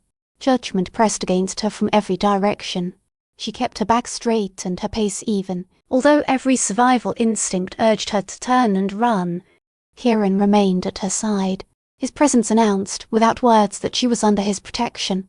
They stopped before the council platform. Rothschild rose. Contempt hardened his expression. "We have assembled to judge the claim of Alora, a foundling servant of Silvercrest, who asserts the right to occupy the lunar throne based upon its apparent recognition." He allowed the words to settle over the crowd. "This council will decide whether that recognition was genuine or produced by magical interference, deception, or hostile powers seeking to destroy our sacred traditions. The throne's recognition has already been proven," Kirin said. Alpha authority strengthened his voice, causing several elders to flinch. "It awakened twice before hundreds of witnesses, including once during conditions established by this council. According to our oldest law, its decision is absolute. Those laws were created when the throne could be trusted," Rothschild replied. 3 centuries of silence may have weakened or corrupted its magic. His gaze settled upon Alora as though she were diseased. We must consider that what occurred was not divine recognition but an abnormal reaction caused by an external influence. You are suggesting that I corrupted an artifact blessed by the moon goddess? Alora asked. Her voice was stronger than she expected. I am a servant who can barely summon enough moon magic to light a candle. Explain how I could possibly accomplish that. That, Rothschild answered with a cold smile, is what this tribunal intends to discover. He gestured toward one side of the hall. Bring the first witness. An older, thin woman with nervous eyes was escorted to the center of the chamber. Alora recognized Margaret, an assistant to the head cook. They had worked near each other for years. State your name, Rothschild ordered. Margaret, Your Eminence. Assistant to the head cook. How long have you known the accused? Since she was a child. She began working in the kitchens when she was around 7. Describe anything unusual you observed in her behavior. Margaret looked at Alora. Apology and fear filled her eyes. She was always different, Your Eminence. She kept to herself and did not form friendships easily. She watched people, observed us as though she was studying everything, studying the household. Rothschild repeated, turning an innocent statement into suspicion. I suppose so. Did she ever display knowledge she should not have possessed? Unusual ability? Signs that she was hiding power? Margaret hesitated. Alora saw the struggle inside her. She could tell the truth and risk the council's anger, or protect herself by giving Rothschild what he wanted. Fear won. There were occasions when she knew things before anyone told her. Once she knew the head cook had burned a roast before anyone entered the kitchen. Another time she said the former Alpha would become ill 3 days before it happened. A wave of gasps travelled through the hall. Alora's heart sank. The truth had been simple. She had smelled the burned meat. The old Alpha had looked pale and unwell for several days. Inside Rothschild's story, however, those ordinary observations sounded sinister. Precognition, an elder announced, or communication with dark powers that supplied forbidden knowledge. Either possibility demonstrates abilities she deliberately concealed while infiltrating her home. That is absurd, Alora protested. I was a child. Silence. Rothschild's command snapped across the chamber. You will speak only when addressed by this council. Interrupt again and you will be removed. Judgment will continue without you. Kieran took her hand and pressed her fingers gently. The message was clear: choose your battles. Do not give them the excuse they want. Margaret was dismissed. More witnesses followed. Each brought an ordinary event from Alora's past and allowed the council to transform it into evidence of conspiracy. The time she had taken additional food from the kitchen became theft of ingredients for blood rituals. The occasion when she was discovered reading in the library became secret study of forbidden magic. Her late arrival at a palace ceremony became deliberate positioning to sabotage the throne. 23 years of a quiet, unremarkable life were rebuilt into the history of a hidden sorceress. Then Rothschild called the final witness. Alora's blood went cold. Mistress Caroline, the head servant, entered with perfect posture and a carefully blank expression. She had trained Alora, supervised her childhood, and been the nearest thing to family Alora had ever possessed. Now she stood before the council to testify against her. Mistress Caroline, Rothschild said with artificial warmth, how long have you served the Silvercrest household? 43 years, Your Eminence. You personally directed Alora's training and her placement among the servants. I did. In your professional judgment, was there anything unusual about her? Caroline remained silent for several seconds. When she answered, her voice was cold and measured. She was too intelligent for her assigned place. Most foundlings understand the charity they have received and accept their position. Alora always asked questions. She wanted explanations for every custom. She tested limits. Ambitious, Rothschild suggested. Perhaps resentful of her low status. Perhaps would she have reason to elevate herself and pursue authority to which she had no legitimate claim? I believe every servant imagines becoming more than they are, Caroline replied slowly. Whether they act upon those wishes is another question. She had not directly condemned Alora. She did not need to. The implication filled the chamber. Alora was a calculating servant who had manipulated the throne to escape her rightful station. Something fragile broke inside Alora. It was not the seal around her power. It was the last hope that someone from her old life might defend her. She had wished for one person to say that she was kind, that she worked hard, that she did not deserve this. No one did. They were too afraid, too angry, or too willing to accept the council's story that she was a threat. "The evidence is undeniable," Rothschild announced to the gathering. "We have a girl of unidentified origin who displayed unexplained abilities and conveniently placed herself in contact with the throne during a sacred ceremony. Its supposed recognition was almost certainly created by magical interference intended to then permit her to prove otherwise." The challenge came from the rear of the hall. Everyone turned.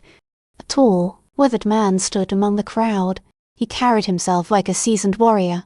Alora did not recognize him, but the reaction around her made clear that he was important. "Commander Thorn," Rothschild said, irritation entering his controlled voice. "Do you wish to contribute something?" "I do." Thorn walked down the central aisle with confident steps. "You claim she used dark magic to corrupt the sacred throne. Very well. Test her. Anyone powerful enough to manipulate an artifact blessed by the goddess should possess enough strength to defend herself during a proper lunar trial." Agreement moved through the audience. Rothschild's expression darkened. "You suggest trial by combat. I suggest allowing her to prove the throne did not make an error." Thorn stopped beside Alora. Curiosity, rather than hatred, filled his eyes. If she is truly fit to become Lunar, she should face the same tests the Lunars of history endured: a combat, strategy, and a demonstration of power. If she fails, the council has its answer. If she succeeds— He shrugged. Then perhaps the sacred throne understood its own purpose. "This is irregular," Rothschild objected. "It is traditional," Thorn countered. "Every Lunar in our history was required to prove herself through trials. Why should Alora be denied the same opportunity?" "Because I will fail," Alora thought. She could not properly shift, had no combat training, and could reach only a fraction of her power. The trials would become a public humiliation followed by punishment. Then Kieran's hand rested against her back, steady and reassuring. "This is better than immediate conviction," he murmured for her alone. "At least it offers a chance. A chance." It was a thread so thin it might break beneath the slightest pressure, but it was more than she had possessed moments ago. Rothschild understood that control of the hearing was slipping from him. "Very well," he said tightly. "The accused will face 3 trials. First, compatibility, proving she can defend her people. Second, strategic judgment, proving she can lead them. Third, the manifestation of lunar power, proving that she truly carries the sacred bloodline." A cruel smile touched his mouth. "She will have until sunset tomorrow to prepare. We must, after all, provide every possible advantage. 24 hours. 24 hours to learn how to fight. 24 hours to display leadership she had never been permitted to practice.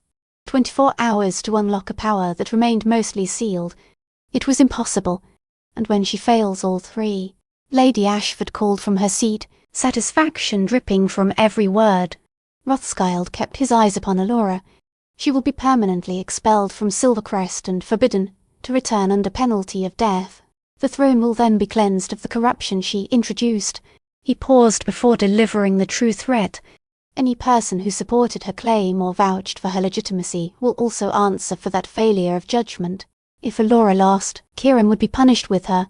His authority, his position, and perhaps his life had been tied to her success. "This is blackmail," Kieran growled. "This is justice," Rothschild replied.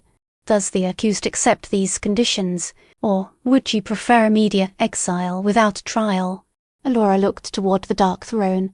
She remembered her mother abandoning her in the snow so she might live. She remembered Mara's words: "You survived.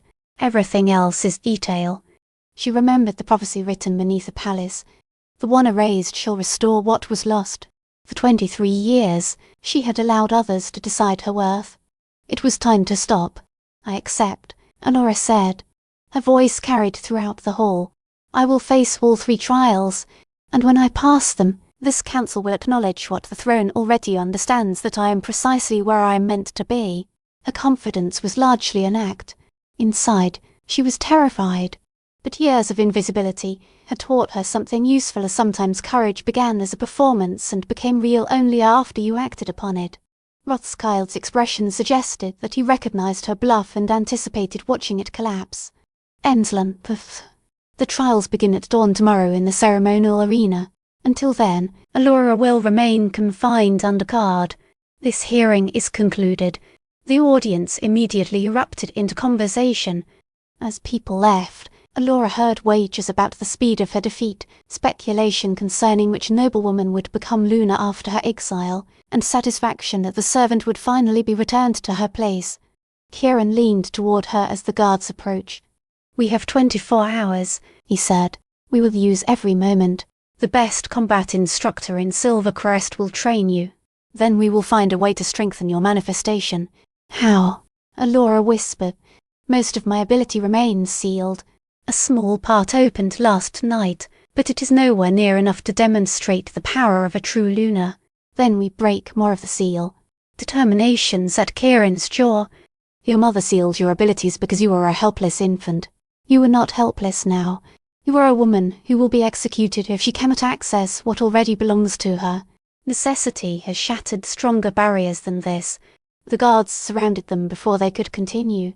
As Alora was led away, she studied the faces around the hall. Some showed pity, most satisfaction, and a few uncertainty. One face stood apart. Princess Mara watched from the shadow of a pillar. Her white eyes met Alora's, and she gave the smallest nod. The throne does not make mistakes. Yet when the lunar chambers locked around her again and the impossible trials pressed down upon her, Alora could not stop wondering whether the throne had greatly overestimated her.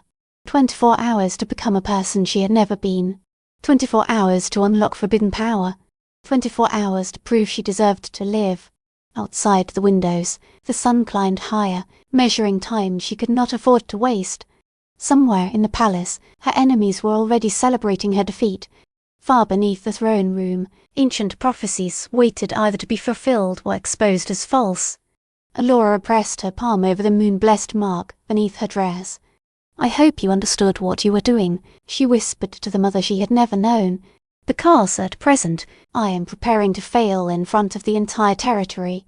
But failure was no longer an acceptable ending. Kieran, Mara, and Cassandra's sacrifice had placed too much faith in Alora's survival for her to surrender now. She had one day to become a warrior, a leader, and a Luna. No pressure at all. Chapter 6. The stillness before power. Commander Thorne arrived 1 hour after Alora returned to the lunar chambers. He was enormous, standing well over 6 feet, with the build of a man carved from stone and violence.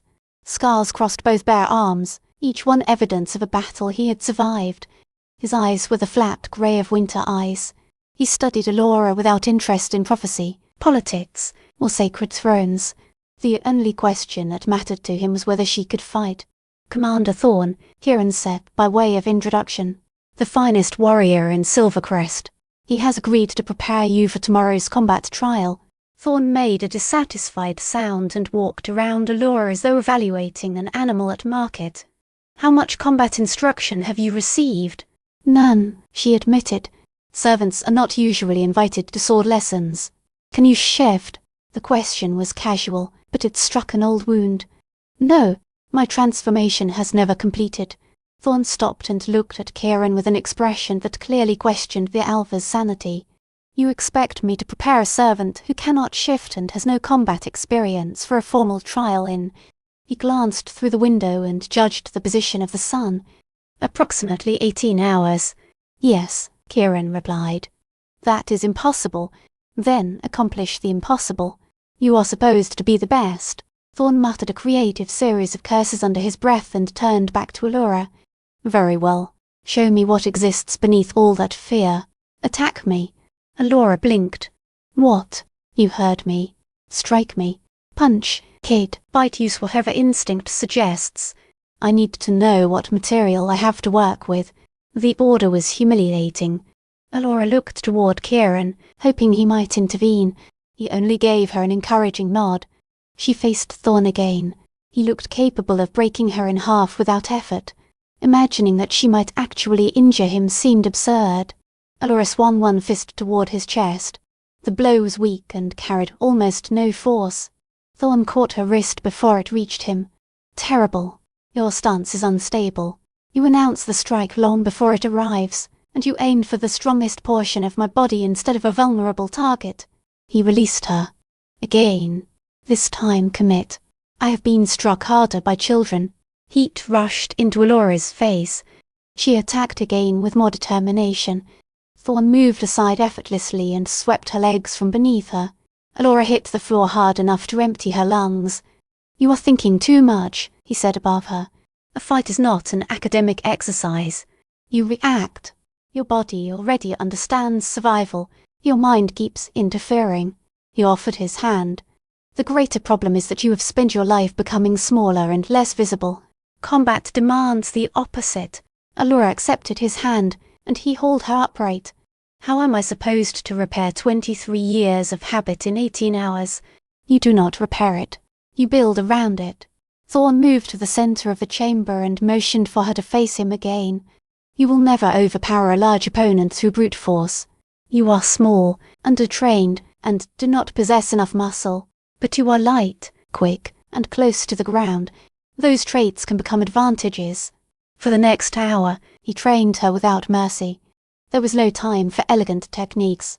He taught her practical and unpleasant methods of survival, how to use her size against a larger opponent, where to strike for the greatest pain with the least force, how to rid tension in a person's body before an attack, how to fall safely, roll away from danger, and redirect an enemy's momentum. Alora's entire body protested. She had believed years of carrying water, scrubbing floors, and moving heavy trays had made her strong. Thorn's training introduced her to muscles she had never known existed, setting every one of them on fire. She fell repeatedly. He knocked her down more times than she could count and drove the air from her lungs until breathing itself hurt. Then something changed. The power awakened by Mara's potion responded to the physical strain. The cracks in Alora's seal widened. Her reflexes accelerated. Some of her blows landed with force neither she nor Thorn expected. Her senses became sharp enough to follow his movements with growing clarity. There, Thorn said after she narrowly avoided one of his strikes. For the first time, he was breathing harder. That speed is not normal. You reached something. My lunar abilities, Alora explained between breaths. Most of them are sealed, but stress appears to weaken the barrier. Thorn's eyes narrowed with interest.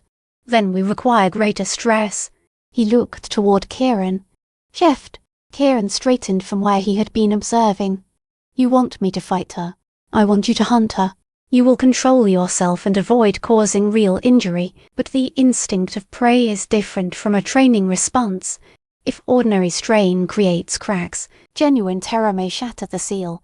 Absolutely not, Kieran said immediately. I will not. I will do it, Alora interrupted. Both men stared at her. Thorn is right. I need access to more power, and time is disappearing. If being hunted weakens the seal, then we use it. Alora, tomorrow I may face warriors who truly wish me dead. This is preparation. Unless either of you possesses a safer method of releasing my abilities, within the next 17 hours, we are doing this. Kieran clearly wanted to argue. Something in her expression stopped him. At last, he nodded. The gardens. There is more room, and guards can secure the perimeter. His storm-grey eyes met hers, filled with conflict. If I injure you... You will not, Alora said with more confidence than she felt. You will have to catch me first. The palace gardens were beautiful in the late afternoon light. They were designed to resemble wilderness, an arrangement of carefully planned disorder and hidden structure. Alora stood in an open section while Kieran moved toward the distant tree line. Guards formed a perimeter around them. Some appeared concerned. Others watched with the grim fascination of people expecting disaster. Thorn took his place beside Alora. The rules are simple. He hunts. You escape. Use trees, stones, terrain, anything available. Never allow him to trap you. Eventually he will catch you. When that happens, fight with everything you possess. He paused. And the instant your power rises, Do not suppress it. Let it emerge. What if I lose control? Then we handle the result. But you have spent your entire existence controlling yourself and burying every emotion. Losing control may be the one danger we do not need to fear. Thorn stepped away. Ready? No, Alora thought. She was not prepared for the trials, for combat, or for an alpha to pursue her through the garden like prey. But dawn would arrive whether she felt ready or not. Yes, she lied. Thorn nodded to Kieran. The alpha's transformation was breathtaking. Alora had witnessed ordinary shifters change many times, but never an alpha from such a short distance and never one focused upon her. Kieran's body rippled and reformed. Bones broke and rebuilt themselves. Thick dark fur replaced skin.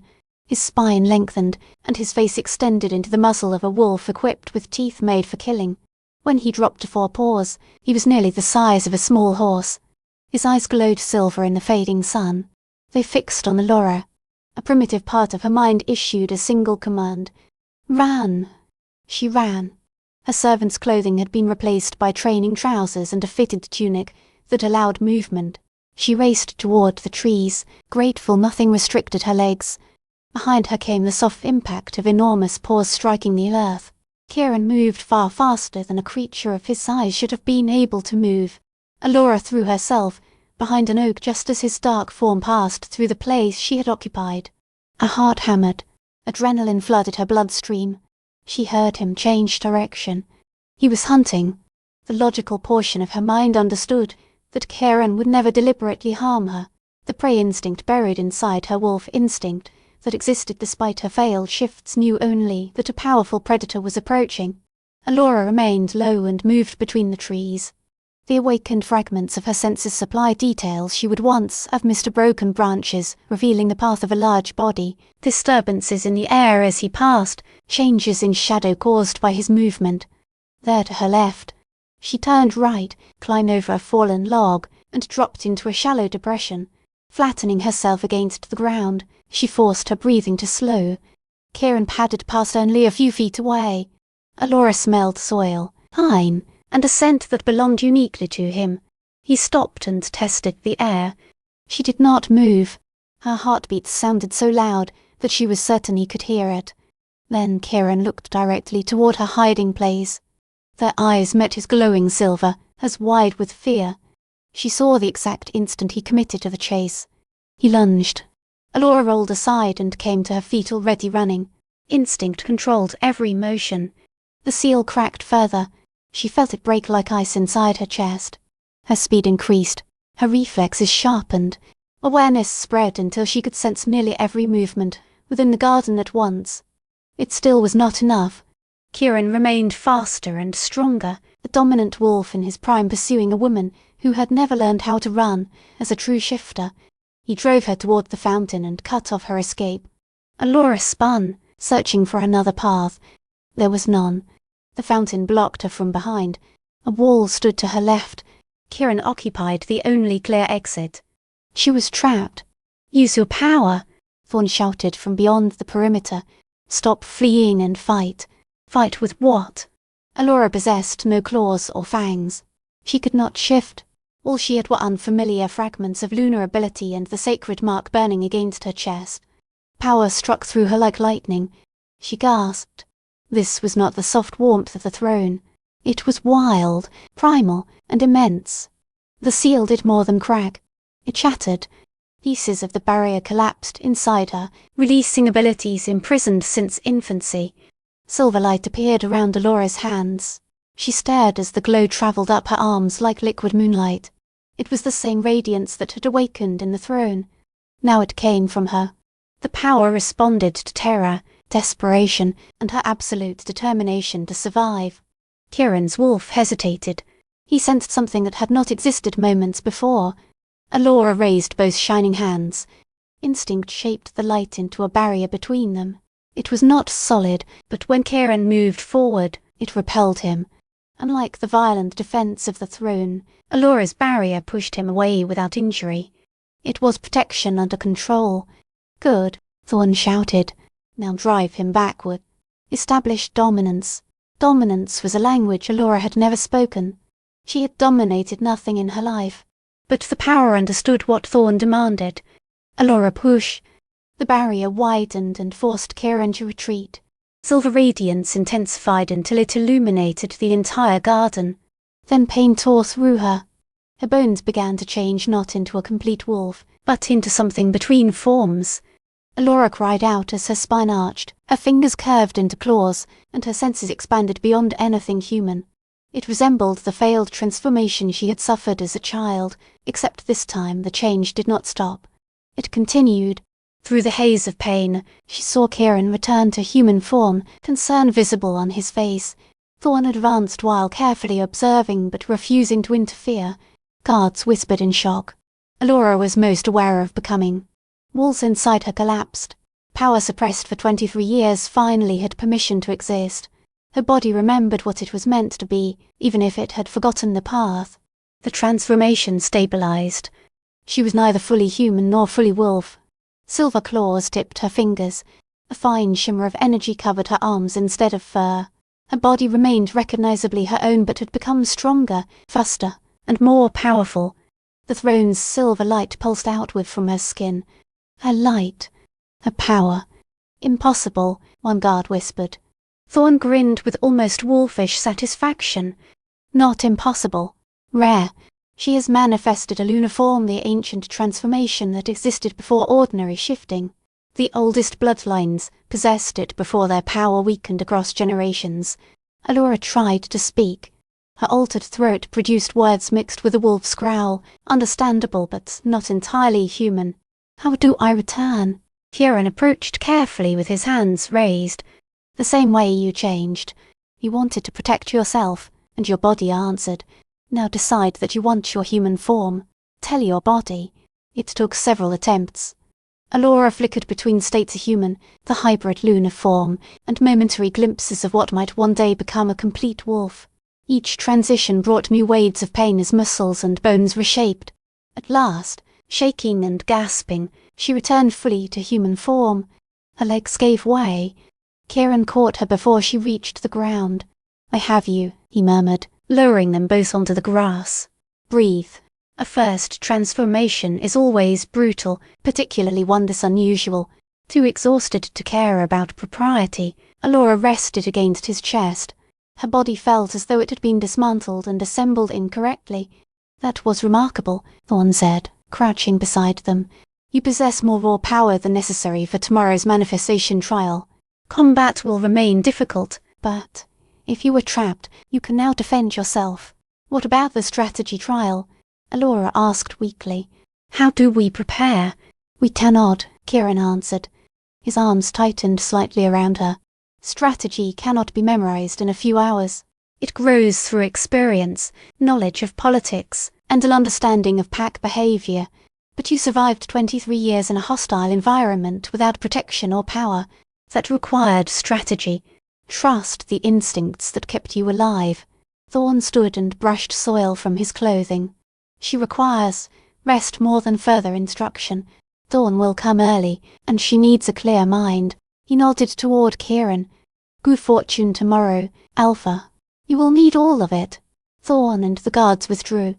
Alora and Kieran remained in the garden while twilight deepened around them. She continued leaning against him because moving required more strength than she possessed, and Kieran appeared content to hold her. You did not hesitate for long, Alora said quietly.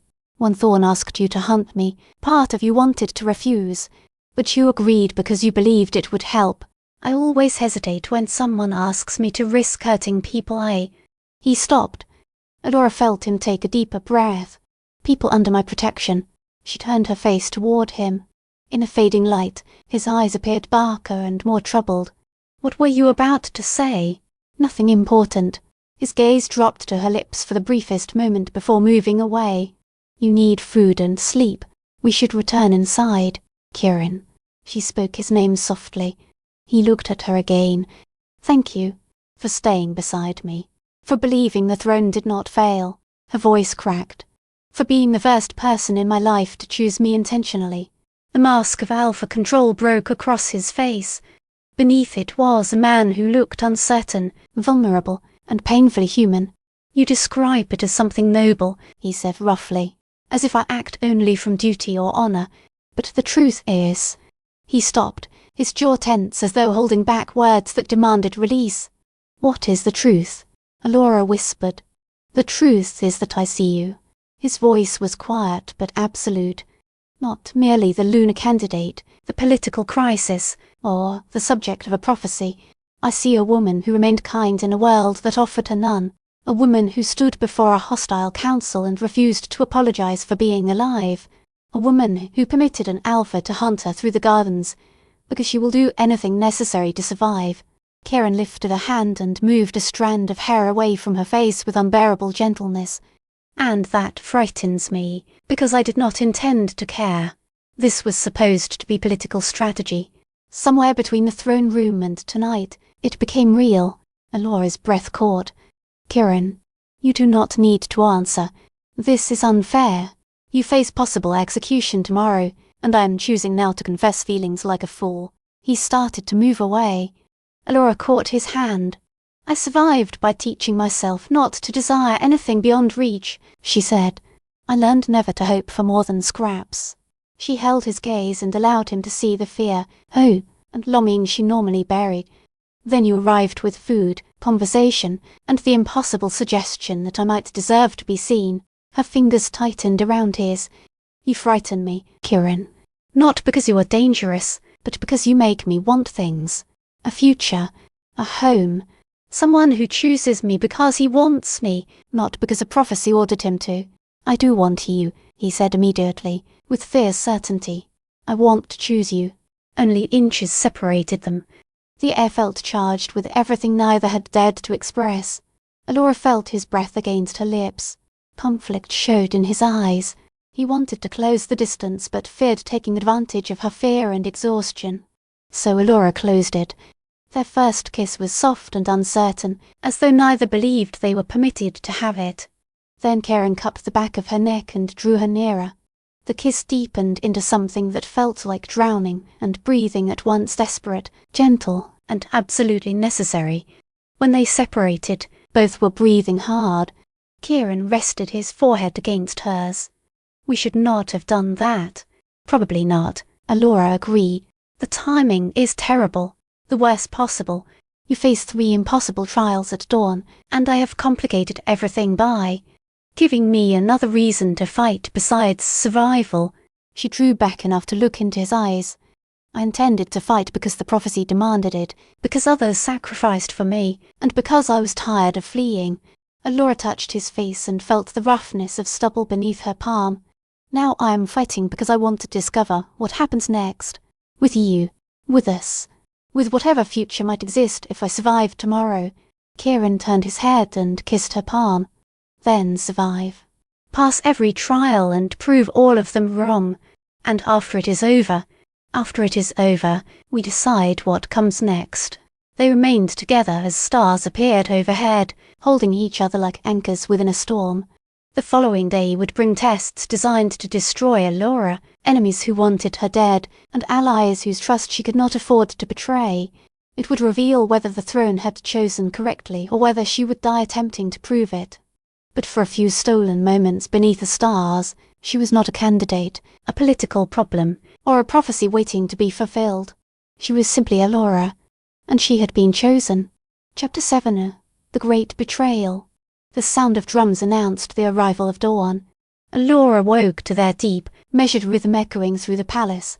It was the ancient call to trial, a sound Silvercrest had not heard in more than 50 years.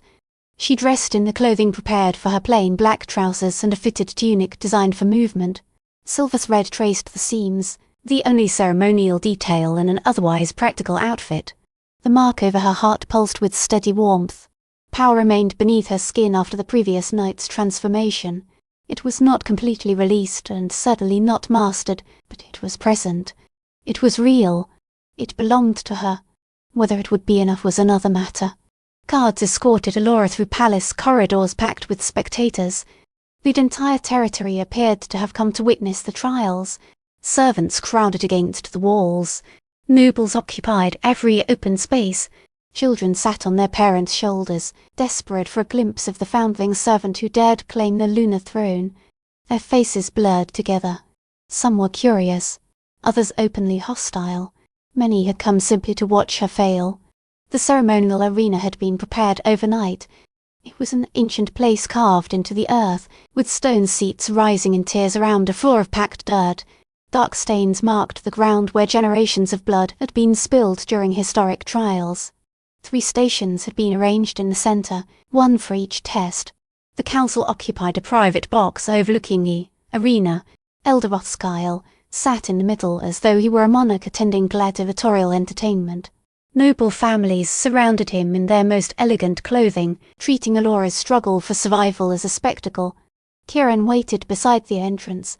His expression was carefully controlled, but when Alora reached him, he briefly took her hand and squeezed once. Neither spoke. They had already said everything important in the garden. Still, the touch steadied her. It reminded her that she was not alone. "The accused will enter the arena," Rothschild announced. Magic amplified his voice across the enormous space. Let the trials begin. Alora walked to the centre of the dirt floor with her head lifted despite the fear twisting inside her stomach. Noise crashed around her. Cheers and insults blended into a single roar. She slowly turned and looked at the crowd. For 23 years, most of these people had ignored her existence. Now they could not look away. "The first trial will measure combat ability," Rothschild declared. "A Luna must be capable of defending her pack against danger. Alora will face 3 opponents, each more difficult than the last. She must defeat them all or be removed from consideration. 3 opponents." Alora's mouth went dry. Thorn had prepared her for one opponent at a time and taught her to use speed against strength. Facing 3 trained fighters in succession, each while increasingly exhausted, was something else entirely. A gate opened on the opposite side of the arena. Vivian Ashford emerged. The rejected candidate now wore light, leather armour designed for mobility. A short sword hung at her hip. Vivian had trained in combat since childhood. Unlike Alora, she belonged in an arena. "I volunteered," Vivian called. Her voice carried clearly across the open space. Everyone deserves to see what happens when a pretender confronts real skill. She drew her blade. No referee, no protection against death. 2 women enter, and only one walks away as the victor. Alora had been given no weapon. That was certainly intentional. The council wanted her to depend upon lunar power and expose any weakness in her claim. She lowered herself into the defensive position Thorn had taught her and felt energy stir under her skin. Vivia attacked first. She moved with speed and precision. The blade cut through the air where Alora's throat had been a heartbeat earlier. Alora twisted aside, using her small frame to avoid the strike. Vivian anticipated the movement. Her boot slammed into Alora's ribs and sent her across the dirt. Pain exploded through her side. The audience roared in approval. Alora rolled just before Vivian's sword stabbed into the ground where her body had been. She forced herself upright, gasping as power rose in response to the danger. Silver light gathered around her hands. "Parlour tricks," Vivian said while circling. "You cannot even perform a proper shift. What kind of Luna cannot become a wolf?" The old shame attempted to return. Alora crushed it. She was not broken. She was different. The prophecy had declared it. The throne had recognized it. Vivian lunged again. This time, Alora raised her glowing hands. A shield of silver light formed between them, the same protection she had created against Kieran. Vivian's blade struck the barrier and flew aside in a burst of sparks. Shock widened her eyes. She attacked repeatedly from changing angles. Every time, Alora's shield reappeared and turned the weapon away, but maintaining the barrier consumed too much energy. Alora felt her strength draining. The seal had not fully opened, and her body could not sustain such power for long. She needed to end the fight quickly. Thorn's training returned to her. Use what you possess. Speed, lightness. Make the enemy move, then strike when balance is lost. Alora let the shield disappear and began to run not away from Vivian, but in a circle around her. Vivian was skilled, yet her armour and sword added weight. Alora carried nothing and could move more freely. On the third circuit, Vivian swung too widely and committed her weight to the blow. Alora ducked beneath the blade. She drove one blowing fist into Vivian's solar plexus and channeled lunar power through the strike. The impact lifted Vivian from the ground. She flew backward, collided with the arena wall, and fell unconscious. The audience erupted, divided between outrage and astonishment. Alora remained standing in the arena with her chest heaving and silver light around her hands. She had won. One opponent was down. An impressive beginning, Rothschild said, sounding as though the words were poisonous. Send in second opponent. The gate opened again. A massive scarred man walked into the arena. He was nearly as large as Thorn and wore the expression of someone accustomed to killing professionally. He carried no weapon. His hands were sufficient. He did not boast or threaten. He simply advanced toward Alora with the calm inevitability of death. The first fight had already depleted her power. The silver energy flickered beneath her skin and struggled to maintain even basic enhancement. This opponent was more disciplined than Vivian. He did not rush or offer obvious openings. He steadily restricted Alora's movement and drove her toward the edge of the arena. When he finally attacked, he did so with ruthless efficiency. His fist struck her shoulder before she could evade it, spinning her sideways. Alora attempted to summon a shield, but it formed too slowly. He punched through the unstable light and struck her temple. White stars burst across her vision. Blood filled her mouth. The roar of the crowd became distant and muffled. Get up, she ordered herself. You told Kieran you would fight. You promised yourself you would never disappear again. Her body refused to cooperate. The man seized her throat in one hand and lifted her from the ground. His fingers tightened. Air vanished. Alora saw Lady Ashford smiling with vicious satisfaction. Rothschild leaned forward, waiting eagerly for her death. Kieran attempted to enter the arena, but guards restrained him. Darkness crept around the edges of Alora's vision. So this was the end. She had survived 23 years of rejection, discovered the truth of her blood, and shared one perfect kiss with someone who chose her. Now she would die in the dirt, strangled by a man whose name she did not know. No! Something ancient inside her roared. It was neither human nor entirely wolf. It was immense and absolutely unwilling to surrender. The moon-blessed mark erupted. Light exploded from Alora's body with blinding force. The man was thrown across the arena and struck the stone wall so violently that the impact left a crater. Alora collapsed onto her hands and knees, dragging air into her lungs. Silver power poured from her skin as though a star had fallen to earth. She felt the remaining pieces of the seal shatter. All the strength Cassandra had locked away rushed through Alora at once. It was far too much and far too sudden. Her body had not been prepared to carry it, but it was her only chance. Alora forced herself upright. Silver flames coiled around both arms. The huge warrior recovered from the impact and charged again. He had been hired to kill, and he was excellent at his work. This time, Alora did not defend. She attacked. Her lunar form partially manifested. She remained recognizably human, but her speed and strength multiplied. She struck once, twice, 3 times. Each blow carried power she barely controlled. The man attempted to catch her, but she became smoke and moonlight too fast to hold. Her fourth strike brought him down. He hit the earth and did not rise. Alora stood above him with her body shining and her breathing ragged. The arena had become completely silent. Even the nobles appeared stunned. Third opponent, Rothschild said tightly. Enter. The gate remained closed. Rothschild's face darkened. I ordered the third opponent to enter. Nothing happened. Commander Thorne's voice carried from the seats. There is no third opponent, Elder. Oh, you prepared only 2. If you require another, you will need to enter the arena yourself. The challenge hung in the silence. Rothschild was a council politician, not a warrior. He could not face Alora, and if he stopped the trial after she defeated the only opponents provided, everyone would understand that the test had been created to kill her rather than judge her. The combat trial is concluded, Kieran announced. He entered the arena and stood beside Alora, his presence openly reaffirming his protection. She has proven she can defend the pack. We moved to the second trial. Rothschild wanted to object, but other elders were already nodding and murmuring agreement. He had lost the first round. Very well, he said coldly. The second trial will measure strategic judgment. Alora will receive a crisis scenario and must demonstrate leadership under pressure. Servants carried a large table into the arena. A map covered its surface. Tokens represented villages, warriors, resources, neighbouring territories, and threats. Alora recognized the exercise. Noble children trained with such maps from an early age. She had never touched one before. Rothschild left the council box and stood across from her at the table. The Eastern Territory launches a surprise invasion along our border.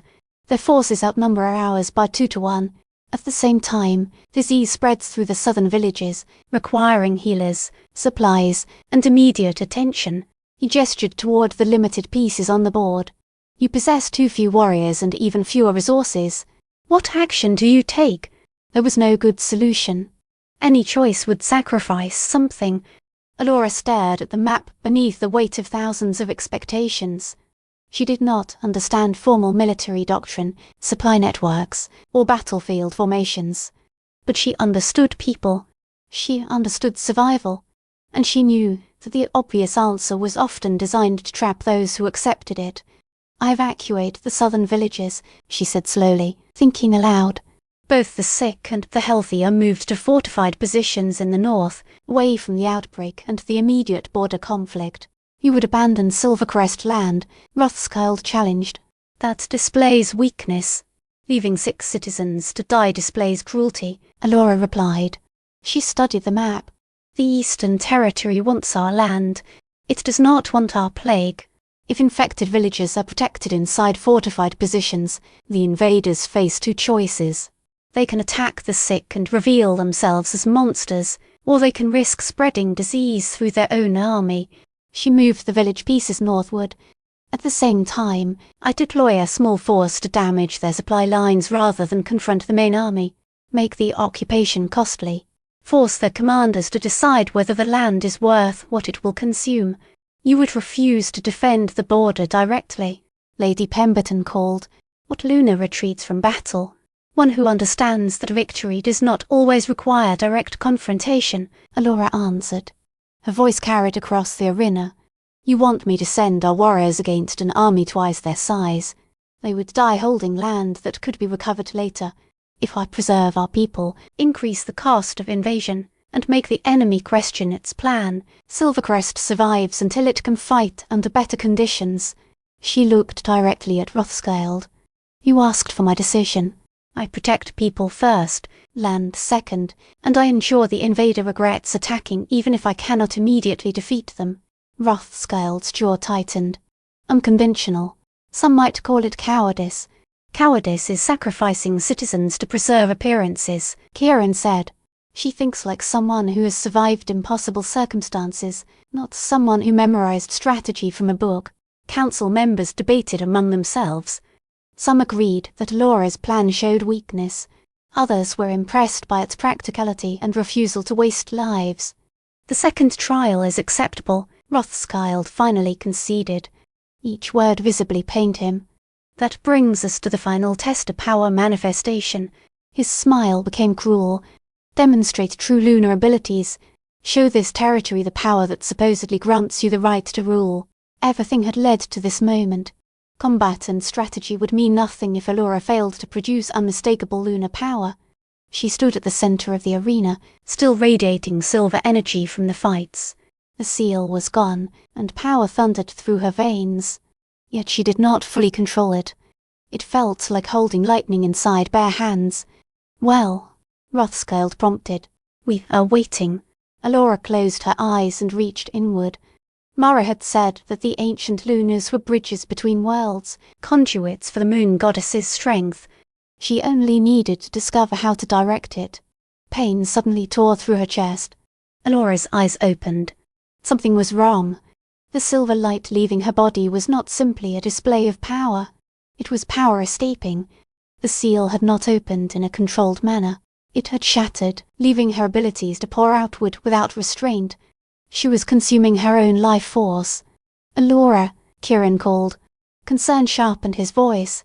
He saw the flickering light and the tremors spreading through her body. "I am fine," she lied, struggling to pull the energy inward. It was like attempting to hold water between open fingers. The more desperately she grasped, the faster it escaped. Alora looked toward the council box. Rothschild was smiling. Not with surprise. With satisfaction. He had expected this. "How fascinating," he announced. "It appears the girl is burning herself out. Such things happen when someone attempts to use power never meant to belong to her. The body rejects stolen ability. That is a lie," Kieran snarled. Her seal was broken incorrectly. Or there was never true power beneath a seal, Rothschild interrupted smoothly. "Perhaps every event we witnessed was produced by borrowed magic power stolen by a thief and now consuming her."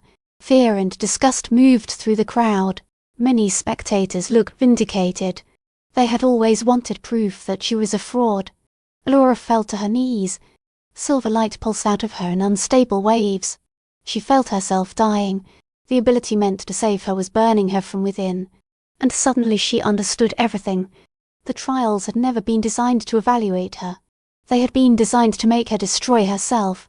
Rothschild had arranged combat severe enough to force open the seal. The pressure had caused the barrier to break prematurely. Then he demanded a public manifestation, ensuring she would release more power until her body collapsed. He had weaponized her own inheritance against her. "Someone help her," Kieran shouted. He attempted to reach the arena floor, but guards restrained him. "She is dying. She is revealing the truth," Rothschild replied coldly. "The throne's glow does not make her worthy. It only makes her a magical abnormality." Alora's sight blurred. The arena rotated around her. Her heartbeat slowed while uncontrolled power consumed her life. She was going to die before everyone in Silvercrest and give Rothschild the evidence he wanted. Through the pain, she saw Kieran break free from the guards and run toward her. Desperation filled his face.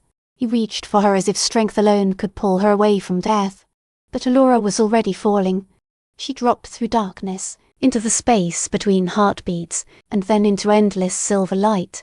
Her body remained somewhere above, dying in the arena dirt.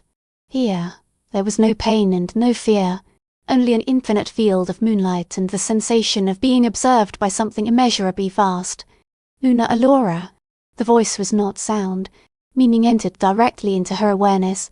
"Daughter of Cassandra, last child of the ancient line. You stand upon the threshold." "I am dying," Alora said, surprised that she possessed a voice in this place. "My own power is killing me." "Your power is not killing you." "Your fear is." The formless presence drew nearer. It felt maternal and comforting. "The seal your mother created was intended to weaken slowly as you matured. You tore it open all at once. Now you are drowning in strength you have never learned to contain. Then I am already dead. You are dying. Death and dying are not the same." Moonlight surrounded Alora like warm arms. "You may return to your body and attempt to control what you do not understand. You will likely perish. Or you may surrender. Release your grip and allow the power to consume you. Return to me." "That is not a choice," Alora whispered. "It is merely two different deaths. Is it?" The presence seemed almost amused. "All your life, you believed you were damaged, insufficient, and worthless. What if surrender is not death? What if it is transformation? I do not understand. The ancient lunas were bridges between worlds. They did not command the goddess's power from outside themselves. They became part of it. They released the small human demand for control and allowed themselves to become vessels for something greater." Warmth moved through the silver emptiness. "Your mother sealed your abilities because she knew you must first learn who you were before you could survive what you would become. You have learned. You have suffered. You have survived. You have loved. You know yourself now. The question is whether you possess the courage to let that self dissolve and become more." Alora thought of Kieran's face. She remembered the prophecy, Cassandra running through snow with her infant held close, and 23 years of being told she did not matter. Then she remembered the last 3 days and the discovery that her life mattered more than anyone had imagined. "If I surrender," she asked, "will I still be myself? You will be more than yourself. You will be part of us. I will lose who I am. You will discover the self you were always meant to become.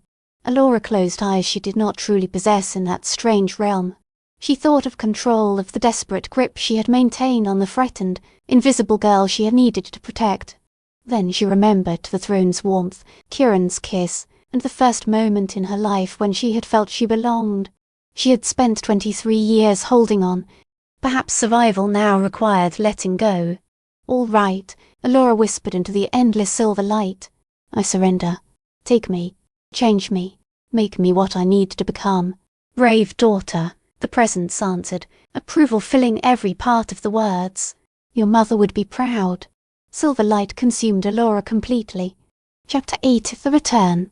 Alora's body became motionless in the arena. Kieran held her against his chest and searched desperately for a heartbeat. He found only a faint flutter that weakened with every passing second. The silver light consuming her had suddenly increased to unbearable brightness before disappearing altogether. Now her body was cold, her limbs limp, and her breathing so shallow that he could barely detect it. No, he whispered, pressing his forehead to hers. You are not allowed to leave. Not now. Not after everything. Chaos spread through the arena. Some spectators celebrated what they believed was her death, convinced that the fraud had finally been exposed. Others looked disturbed by the realization that they had watched a woman slowly die for their entertainment. A very small number appeared genuinely heartbroken. Elder Rothschild stood at the edge of the arena with a carefully blank expression. Kieran still saw the satisfaction in his eyes. This was exactly what the elder had wanted. Her life is gone, Rothschild declared, his voice amplified throughout the arena. The throne's light has died with her. Nature itself has delivered judgment. She was never intended to carry lunar power. He surveyed the crowd. The trials are over. The accused has failed by dying. You murdered her, Kieran snarled. Alpha authority struck through his voice and made nearby wolves recoil. You knew that forcing her seal open would destroy her. You designed these trials to place her in a situation she could not survive. I designed nothing, Rothschild answered smoothly. I only tested her according to tradition. Had she truly been chosen as Luna, she would have lived. Her death proved she was an imposter. He turned toward the audience. The throne will be purified. A legitimate lunar selection will be held, and this regrettable incident will be forgotten. Thunder shattered the cloudless sky. The noise was so violent and unexpected that every person in the arena froze. Pressure dropped. Ears popped. The air became bitterly cold as though winter had crossed the territory between one heartbeat and the next. Alora began to glow in Kieran's arms. This was not the unstable light that had been killing her. It was stronger and purposeful. Silver radiance flowed outward in measured waves. It did not consume her. It came from her as if she had become a living star. The moon-blessed mark blazed through her clothing. Kieran felt her heartbeat strengthen. Warmth returned to her skin. Her back arched as she drew a deep, gasping breath. Alora opened her eyes. They were entirely silver. Not only the irises, but every visible part glowed with internal light. When she looked at Kieran, he saw recognition. Alora was still there, but something immeasurably old and vast also looked through her eyes. Alora, he whispered. She smiled with the familiar tenderness that belonged only to her. I am here, she said. Her voice now carried several harmonics at once, as though more than one tone spoke in perfect unity. I am still myself. I am simply more. She rose. Kieran released her and watched as she came to her feet in a single graceful movement. The silver light expanded across the arena floor like liquid metal. Wherever it passed, ancient symbols appeared in the dirt, the same markings carved into the sacred throne. Gasps travelled through the seats. Some spectators moved toward the exits, but most remained frozen by awe. Alora turned toward the council platform. For the first time, Rothschild's careful expression broke. Fear appeared. You demanded evidence of my lunar bloodline, Alora said. She needed no magical amplification. Her voice crossed the arena effortlessly, and its power vibrated through the air. You wanted power worthy of the sacred throne. She raised her hands. Then watch. The earth responded. Cracks opened through the arena floor, not violently but with purpose, as if the land itself were reshaping in obedience to her will. Stone columns rose from the ground. Flowing symbols covered their surfaces and glowed silver. The tiered seating shifted until every section formed a perfect circle around the arena. Beneath Alora, stone grew upward into a platform that resembled the throne dais inside the palace. Impossible, someone breathed. She is reshaping the land. That is ancient magic. No one has done this for 300 years. Alora moved one hand. Silver flames appeared around her fingers. They were not ordinary fire. They were moonlight given shape, responding perfectly to every thought. She sent the flames outward. They formed a protective circle around the arena, not threatening the audience but establishing an undeniable boundary. This was her ground now, her territory. You said I could not shift correctly, Alora told Rothschild. For once, you were right. I cannot become an ordinary wolf. She did not wait for him to ask why. Her body began to transform. This was not the incomplete lunar form she had reached in the garden. Silver light wrapped around her like living armor. Her form expanded and rose until she stood nearly 8 feet tall, neither wolf nor human but a celestial union of both. Solid moonlight covered her body. Silver fire filled her eyes.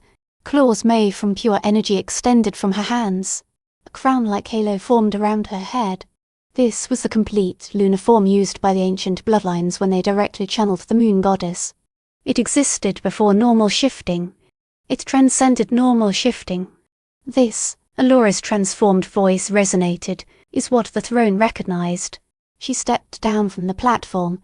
This is what my mother imprisoned to keep me alive. This is what you attempted to destroy because its existence frightened you. She walked toward the council box with deliberate steps. Guards moved to block her path. One look from her silver eyes sent them backward.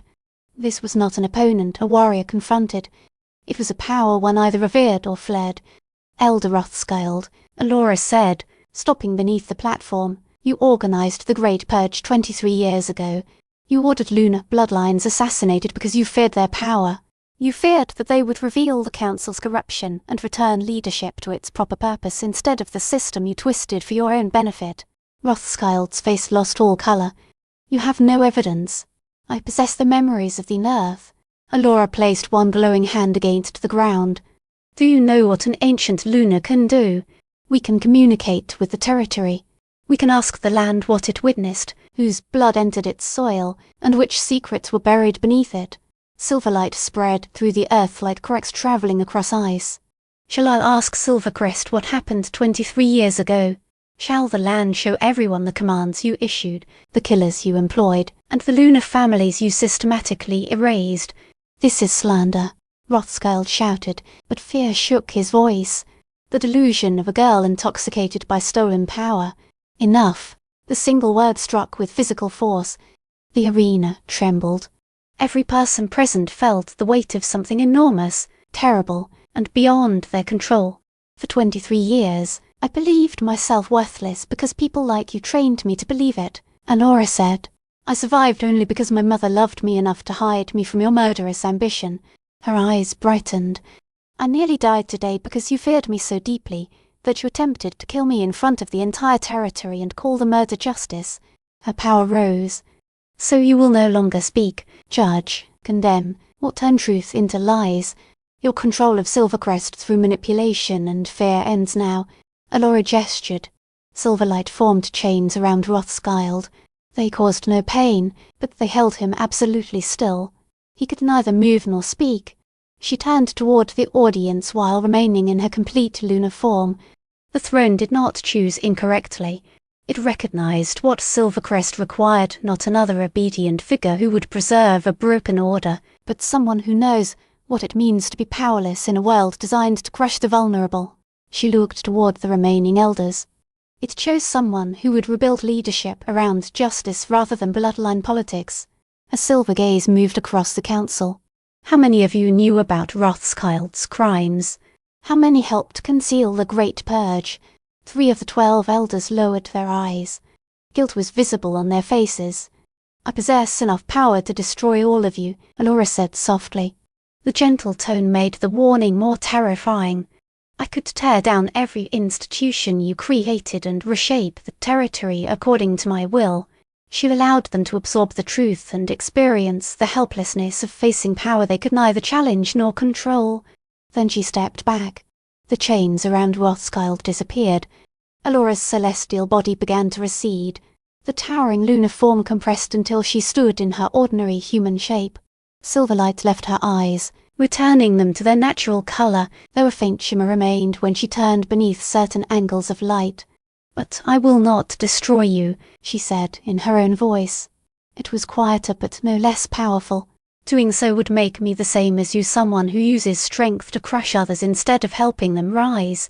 She walked to the place in the arena where she had nearly died. "This is what will happen. Rothschild and the 3 elders who assisted him will face an actual trial, with witnesses and evidence instead of the imitation of justice used against me." She looked toward the Frozen Council. "If convicted, they will be exiled and permanently removed from power. They will not be executed. My leadership will not begin with blood." Agreement murmured through the spectators. Even many who had hated Alora appeared moved by her mercy toward those who had attempted to murder her. The remaining council members will retain their positions, but their authority will be reformed. There will be no more trials designed to kill. No more persecution of people who fail to satisfy bloodline standards.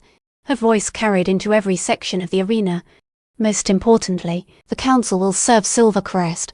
Silvercrest will not serve the council.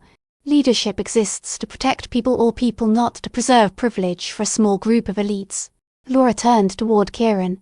"And I claim Alpha Kieran as my mate." The crowd fell silent again. "Not because I still require his protection, but because I choose him. He chose me when allowing me to die would have been simpler. Together, we can build something better than what came before." Kieran vaulted over the arena wall and joined her.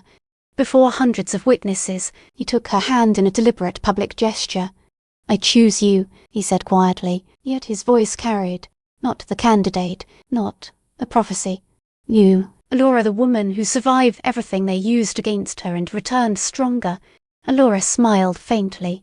"Even now that I can become terrifying, especially now." He drew her closer until their foreheads touched. "Although warning me about the 8-foot celestial warrior form would have been appreciated, you nearly stopped my heart.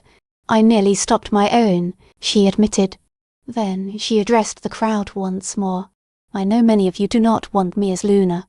You consider me inexperienced, undeserving, and guilty of rising beyond my station." She nodded. "According to your old standards, you are correct. I am not qualified. Perhaps that is precisely what Silvercrest needs." She looked over the assembled territory. "It needs someone who remembers helplessness, someone who understands that leadership means service rather than domination." Many faces remained hostile. Others had become thoughtful. Most were simply overwhelmed by everything they had witnessed. "I am not asking for your love. I am not even asking you to like me. I ask only for an opportunity to demonstrate that the throne understood its choice. Sometimes the person no one expects is the person most needed." Silence lasted for several seconds. Then one person began to applaud.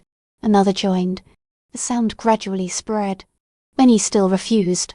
Some looked disgusted, but enough hands clapped to suggest that Alora might eventually earn their trust.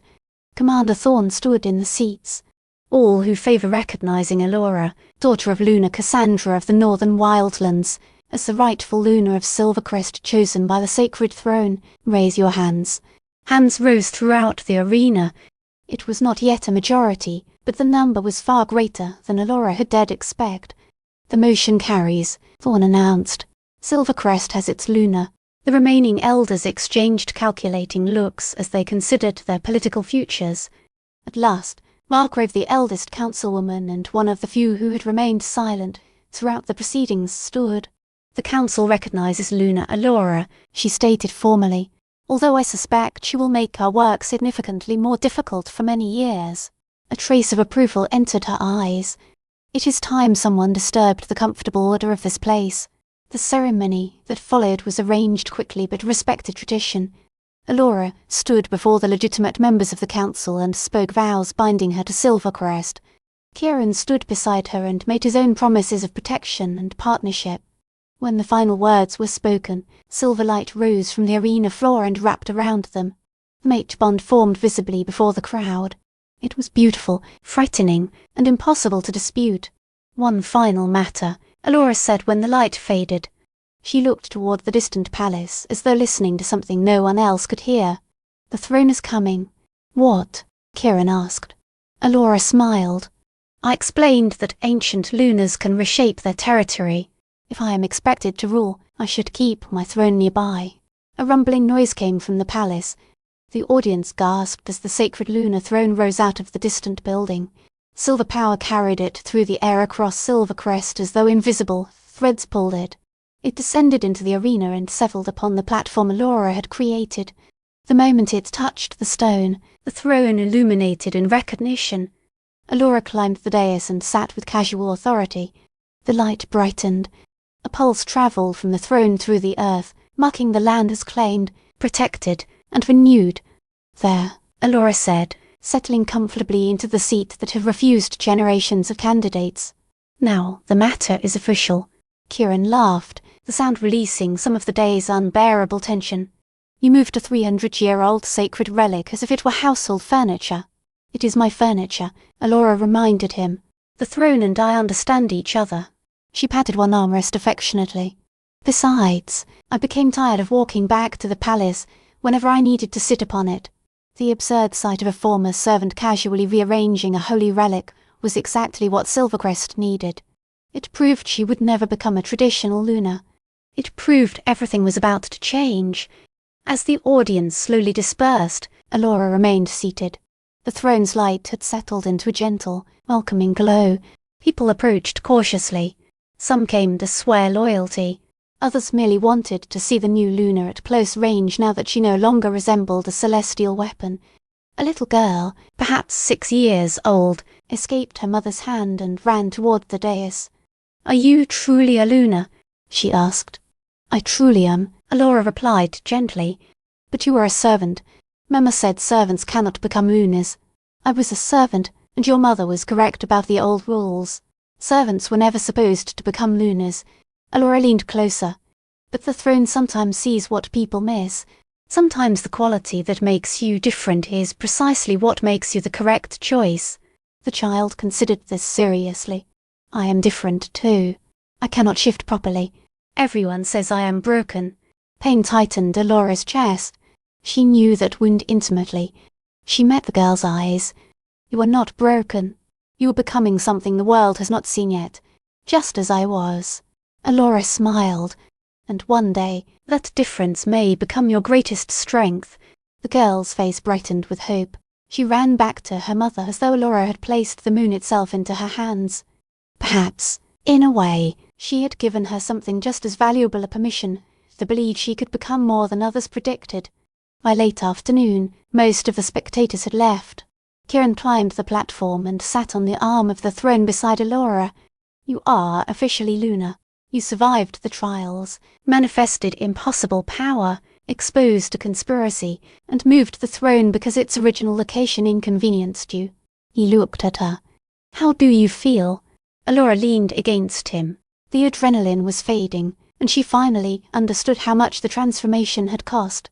"Terrified. I do not know what I am doing. I made promises I may not be able to fulfill. I claimed authority over people who continue to believe I am a fraud. And I possess abilities I barely understand that may become catastrophic at any moment. So ordinary anxiety for a new Luna. Is it? Probably not.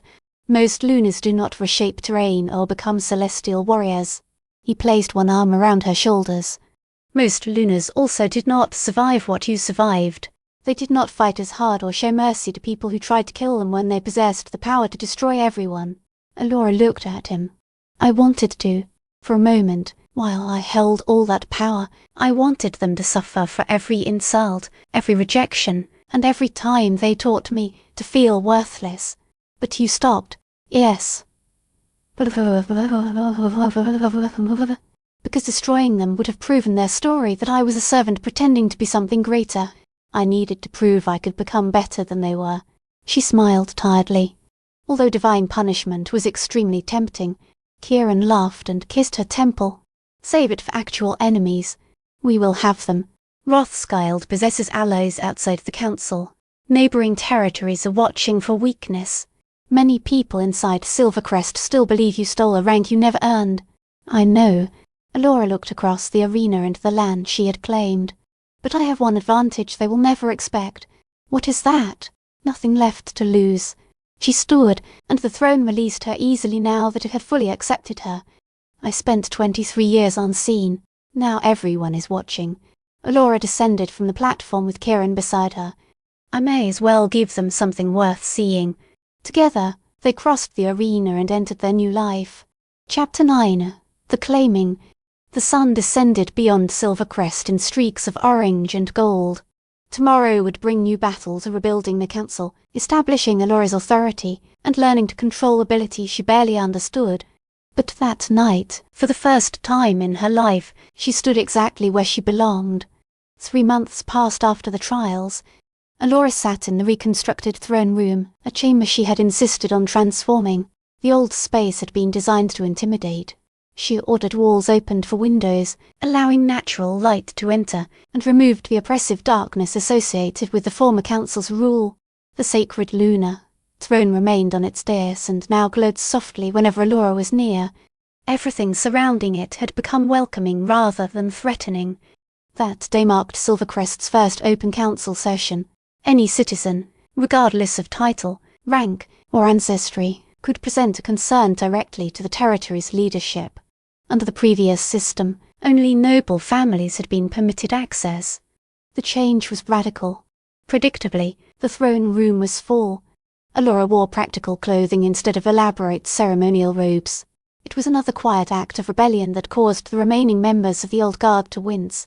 Kieran stood beside her. His position as Alpha Consort had been formally recognized, and together they presented a united leadership. Next petitioner, Councilwoman Margrave announced. The elderly woman had become one of Alora's most surprising allies.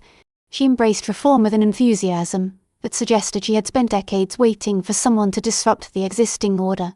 A nervous young man approached the dais. His rough work clothes made clear that he was unfamiliar with the throne room. "My name is Thomas," he said. "I work in the southern mines. We have suffered 3 collapses this season. The owners refuse to make repairs. They say safety improvements cost too much and that workers like us are replaceable." Uneasy murmurs travelled among the noble families. This was precisely the type of truth they preferred to keep outside the palace of the human cost beneath their wealth. "How many people have been hurt?" Alora asked. 7 seriously. 2 died. Thomas clenched his hands. "We have requested repairs for months. They ignored every request. So I came here to ask whether workers and servants matter to Silvercrest at all. It was a test." Everyone understood that Alora's answer would define her approach to power. "They matter," she said firmly. Her gaze moved toward Lord Pemberton, owner of the mines, who sat among the nobles looking distinctly uncomfortable. "Lord Pemberton, you have 14 days to complete the safety work requested by your employees. I will send independent inspectors, not officials. You have paid to overlook violations to confirm that every repair is properly completed." "With respect, Luna," Pemberton said carefully, "the cost would be extraordinary. Such requirements could bankrupt the mine. Then perhaps the new villa you began constructing last month was an unwise expense." Alora's voice remained pleasant. Her eyes did not. "It is interesting that you can finance luxury estates but cannot provide safe conditions for the people who produce your fortune." Pemberton's face reddened. "You cannot simply dictate how a private operation spends." "I absolutely can. I am Luna. Protecting the people of this territory is quite literally my responsibility, all of them, not merely those with impressive titles." Alora rose and walked to the front of the dais. "This is what will happen. The repairs will be made. Their cost will be taken from your profits, not deducted from workers' pay. If any employee is punished for reporting danger, you will return before this council and explain why Silvercrest should allow you to retain a mining license." The warning was unmistakable. Pemberton clearly wished to argue. In the end, he bowed stiffly and withdrew. Thomas stared at Alora as though she had handed him an entire world. "Thank you," Luna, he said, emotion roughening his voice. You cannot understand what this means to us. I do understand, Alora replied gently. I spent 23 years as one of the expendable workers powerful people preferred not to notice. I know exactly what it means when someone finally listens. She smiled at him. If those changes are not made, return directly to this room. No one will be permitted to ignore danger simply because solving it is inconvenient. The petitions continued after Thomas left. Alora resolved a conflict over water access by creating a fair-sharing schedule. When citizens reported abusive lending practices, she established an emergency loan fund with reasonable terms. A request for education for children outside noble families led her to immediately form a committee tasked with building a public school system. Each decision focused on ordinary people rather than preserving the privileges of elite families. With every reform, members of the old guard became more nervous about what Alora might change next. Hours later, the session finally ended. Alora sank back against the throne, exhausted. Is governing always this overwhelming? She asked Margrave. Only when a ruler actually listens, the older woman replied dryly. Most previous Lunas dismissed half of those requests without hearing them. You involve yourself in every problem. It is admirable and completely exhausting. Someone has to care. Alora rubbed her temples. Although I am beginning to understand why rulers become hard, feeling responsible for every person's suffering is crushing. After the room emptied, Kieran approached with 2 cups of tea. I thought you might need this. He handed one to Alora and sat in his familiar place on the throne's armrest. You have saved my life, she said, drinking gratefully. How were today's patrol reports? The Eastern Territory continues testing the border, but nothing has become serious. They are trying to determine whether the change in leadership weakened us. His expression darkened. We did detain someone attempting to cross the border illegally. She claims to come from the Northern Wildlands. Alora's head lifted immediately. The Northern Wildlands? Your mother's territory. I know. Kieran set his tea aside. She is being held in a guarded guest room, not a cell. I assumed you would want to question her personally. Alora's heartbeat accelerated. In 3 months as Luna, no one from Cassandra's lost territory had contacted her. The Northern Wildlands had been broken during the Great Purge, its people scattered and hidden. Take me to her now. The guest chamber was comfortable but carefully guarded. Inside waited a woman in her 50s. Silver streaked her dark hair, and her eyes carried the heavy knowledge of survival. She rose when Alora entered. Shock transformed into tears. By the goddess, she whispered, you look exactly like her. You look like Cassandra. Alora's throat tightened. You knew my mother. Knew her. I served as one of her personal guards before. The woman's voice broke. Before Rothschild's assassins arrived. Most of us died that night. A handful escaped. We scattered, hid, and waited for some sign that Cassandra's bloodline had survived. She lowered herself to one knee. My name is Mena. I came to tell you that you are not alone. Luna Alora. 17 survivors of the Northern Wildlands remain. We have searched for Cassandra's daughter for 23 years. The truth struck Alora with overwhelming force. You were looking for me all this time. Your mother required an oath from us. If she fell, we were to find you, protect you, and ensure her sacrifice had meaning. Sienna rose. Fierce loyalty filled her expression. When reports spread of a foundling Luna in Silvercrest who awakened ancient power, we understood. It could only be you. Kieran moved slightly nearer to Alora. Why reveal yourselves now? He asked. Why not come when she first claimed the throne 3 months ago? We needed to know she would survive, Sienna answered bluntly. Rothschild's network reached far beyond Silvercrest. We waited until his execution. Exile, Alora corrected. I did not execute him. I exiled him. Sienna's brows rose. Exile. You organized the deaths of hundreds, and you showed mercy. I imposed consequences, Alora replied, but I refused to begin my rule with an execution. That is not the leader I intend to become. Approval and worry mixed on Sienna's face. You resemble your mother more than you realize. She also possessed mercy. Her voice became grim. It contributed to her death. The warning struck harder than Sienna intended. Kieran's hand rested against Alora's back, steadying her. "Tell me about Cassandra," Alora said. "Please. I do not even know what she looked like or what kind of woman she was." Sienna's expression softened. She was brilliant and powerful. Her kindness made people follow her willingly, not from fear, but devotion. She removed a small silver locket from her pocket. "She told me to give you this if I ever found you. She said you would need it when the proper time arrived." Alora accepted the locket with trembling hands. It felt warm and faintly alive. Magic hummed within the metal. Inside was a miniature portrait of a woman whose resemblance to Alora was unmistakable. Beside it lay a lock of silver-white hair tied with thread. "That is moon-blessed hair," Sienna explained. "It was taken on the night Cassandra became Luna. It carries part of her essence and power. She believed it would guide you when you were ready to complete your transformation." "Complete it?" Alora looked up. "What does that mean?" "You have awakened lunar power, but it remains raw and unstable. You survived the first release because you are strong, yet you have not fully integrated what you carry." Sienna indicated the locket. "Your mother's essence can guide you toward understanding. I cannot explain it fully. You will understand when you use it." Alora closed the locket with care. "You said 17 survivors remain. What do they want from me? To serve you, if you will allow us. To rebuild what was destroyed. To preserve the Northern Wildlands bloodline." Sienna hesitated. "And to prepare you for what is coming." The room suddenly felt colder. "What is coming?"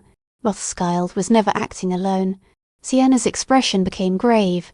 The Great Purge was organized by a coalition of powerful figures from several territories. They feared the ancient Lunars and everything those bloodlines represented. They believed they had eliminated them completely. She looked at Alora. "Now you have emerged and displayed your power before an entire territory. They are terrified. They will come for you. Perhaps not immediately, but eventually. When they do, Silvercrest's army alone may not be enough." Kieran's hand tightened on Alora's shoulder. "You are describing war." "I am describing survival," Sienna said. "The same people who destroyed the Northern Wildlands will not hesitate to repeat the attack here." She looked between them. "But Alora possesses advantages Cassandra never had. She has allies, complete recognition from the throne, and 17 warriors who have spent decades learning to fight the hidden conflict approaching." Alora met Kieran's eyes and saw the same concern she felt. They had always known their peace would not last and that reforming Silvercrest was merely the first step. Hearing the danger spoken aloud made it real. "I accept your service," Alora said, "but you will not serve as subordinates. You will become advisors and partners in rebuilding what was lost." She looked directly at Sienna. "If we face this threat, we face it together and as equals." Sienna offered the first genuine smile since their meeting. "Your mother would have said exactly the same. We accept your terms. Luna." That evening, Alora stood alone in the private garden behind the lunar chambers with Cassandra's locket in her hands. Kieran had wanted to remain with her, but she asked for solitude. Whatever the locket contained, Alora needed to confront it herself. She opened it and studied the portrait. Cassandra appeared peaceful, though Alora suspected the image did not represent the danger of her real life. The lock of silver-white hair glowed faintly beneath the twilight. "I wish I had known you," Alora whispered. "I wish you had lived long enough to tell me who I was and what I was meant to become." The hair brightened in response. Alora removed it from the locket. The instant it touched her palm, reality changed. She returned to the endless silver realm where the moon goddess had spoken to her during the trials. This time she was not alone. Cassandra stood before her. Not the calm woman from the portrait, but a living memory of someone exhausted, frightened, and heartbreakingly young. She wore travel clothes and held an infant in her arms. Alora recognized the child immediately. "Myself," she said. "This is the night you left me." "The worst night of my existence," Cassandra answered, her voice breaking. "I have relived it thousands of times, searching for another choice." She looked down at the infant. There was none. They were closing around us. I had to choose between keeping you and watching you die, or leaving you and praying you survived. Alora watched Memory Cassandra, kneel at the border of silver crest and place the infant beneath a tree. The mother pressed a pendant against the baby's chest, hiding the moon-blessed mark until it would be needed. "I seal your power," Cassandra said as she stood beside the adult Alora and observed the memory. "I imprisoned everything that identified you as a target." She watched herself abandon the baby. "I hoped that if you appeared invisible and powerless, you might live long enough to awaken when the danger had passed. It worked," Alora said softly. "I lived." Pain tightened her voice. "But it cost 23 years of believing I was damaged, worthless, and never enough." "I know." Grief filled Cassandra's answer. "I am sorry. I wanted to give you an ordinary life, not this burden. Fate refused to allow it." The memory changed. They stood inside the northern wildlands throne room before its destruction. Cassandra occupied a sacred seat similar to Alora's throne, though carved from another type of stone. She looked regal, powerful, and at peace. "This is how I choose to remember you," Cassandra said. "Before everything collapsed. Before I understood what was coming." "What happened?" Alora asked. "Sienna told me a coalition deliberately hunted lunar bloodlines. They feared us and everything we represented." Cassandra indicated the Great Hall. "The ancient lunars did more than govern individual lands. We communicated across vast distances, united divided packs, and reshaped entire regions through the moon goddess's will." Infinite sadness filled her eyes. "We were too powerful and too difficult to corrupt. We could not be bribed or frightened into preserving systems that abused the weak. So they decided we must disappear. They coordinated assassinations across territories and disguised the killings as accidents. They destroyed homes and blamed natural disaster. They erased entire bloodlines from history." She faced Alora. "They nearly succeeded, but I survived long enough for you to live, and now you have become everything they feared." Cassandra reached toward Alora. Her translucent fingers passed through her daughter's cheek in a gesture that could not quite touch. "You are stronger than I was because you needed to be. You will face dangers I never imagined, but you no longer stand alone." The silver space shifted again. Now they watched the arena at the moment Alora surrendered to the goddess and manifested her complete lunar form. "This is what I always hoped you would become," Cassandra said. "Not powerful only because you inherited ability, but because you earned it. You chose it. You learned what strength should accomplish. To protect," Alora replied. "To speak for people no one listens to and build something better. Yes." Cassandra smiled with equal parts pride and grief. "That is why you may succeed where I failed. You never forgot powerlessness. You will never become a ruler who uses authority to crush rather than raise." The silver realm began to fade. The magic stored within Cassandra's hair was being consumed by the message. "Wait," Alora pleaded. "Do not leave. I still have so many questions." "You already possess what you require," Cassandra said as her body became transparent. "Allays, power, love, and most importantly, yourself the woman adversity created." Her voice softened. "That is more valuable than any bloodline or inherited gift." Only a trace of light remained. "I am proud of you, daughter. More proud than you can understand. Live the life I could not. Build the world I dreamed of." Her final words surrounded Alora. "And remember you were never a mistake. You were always exactly who you needed to be." Cassandra disappeared.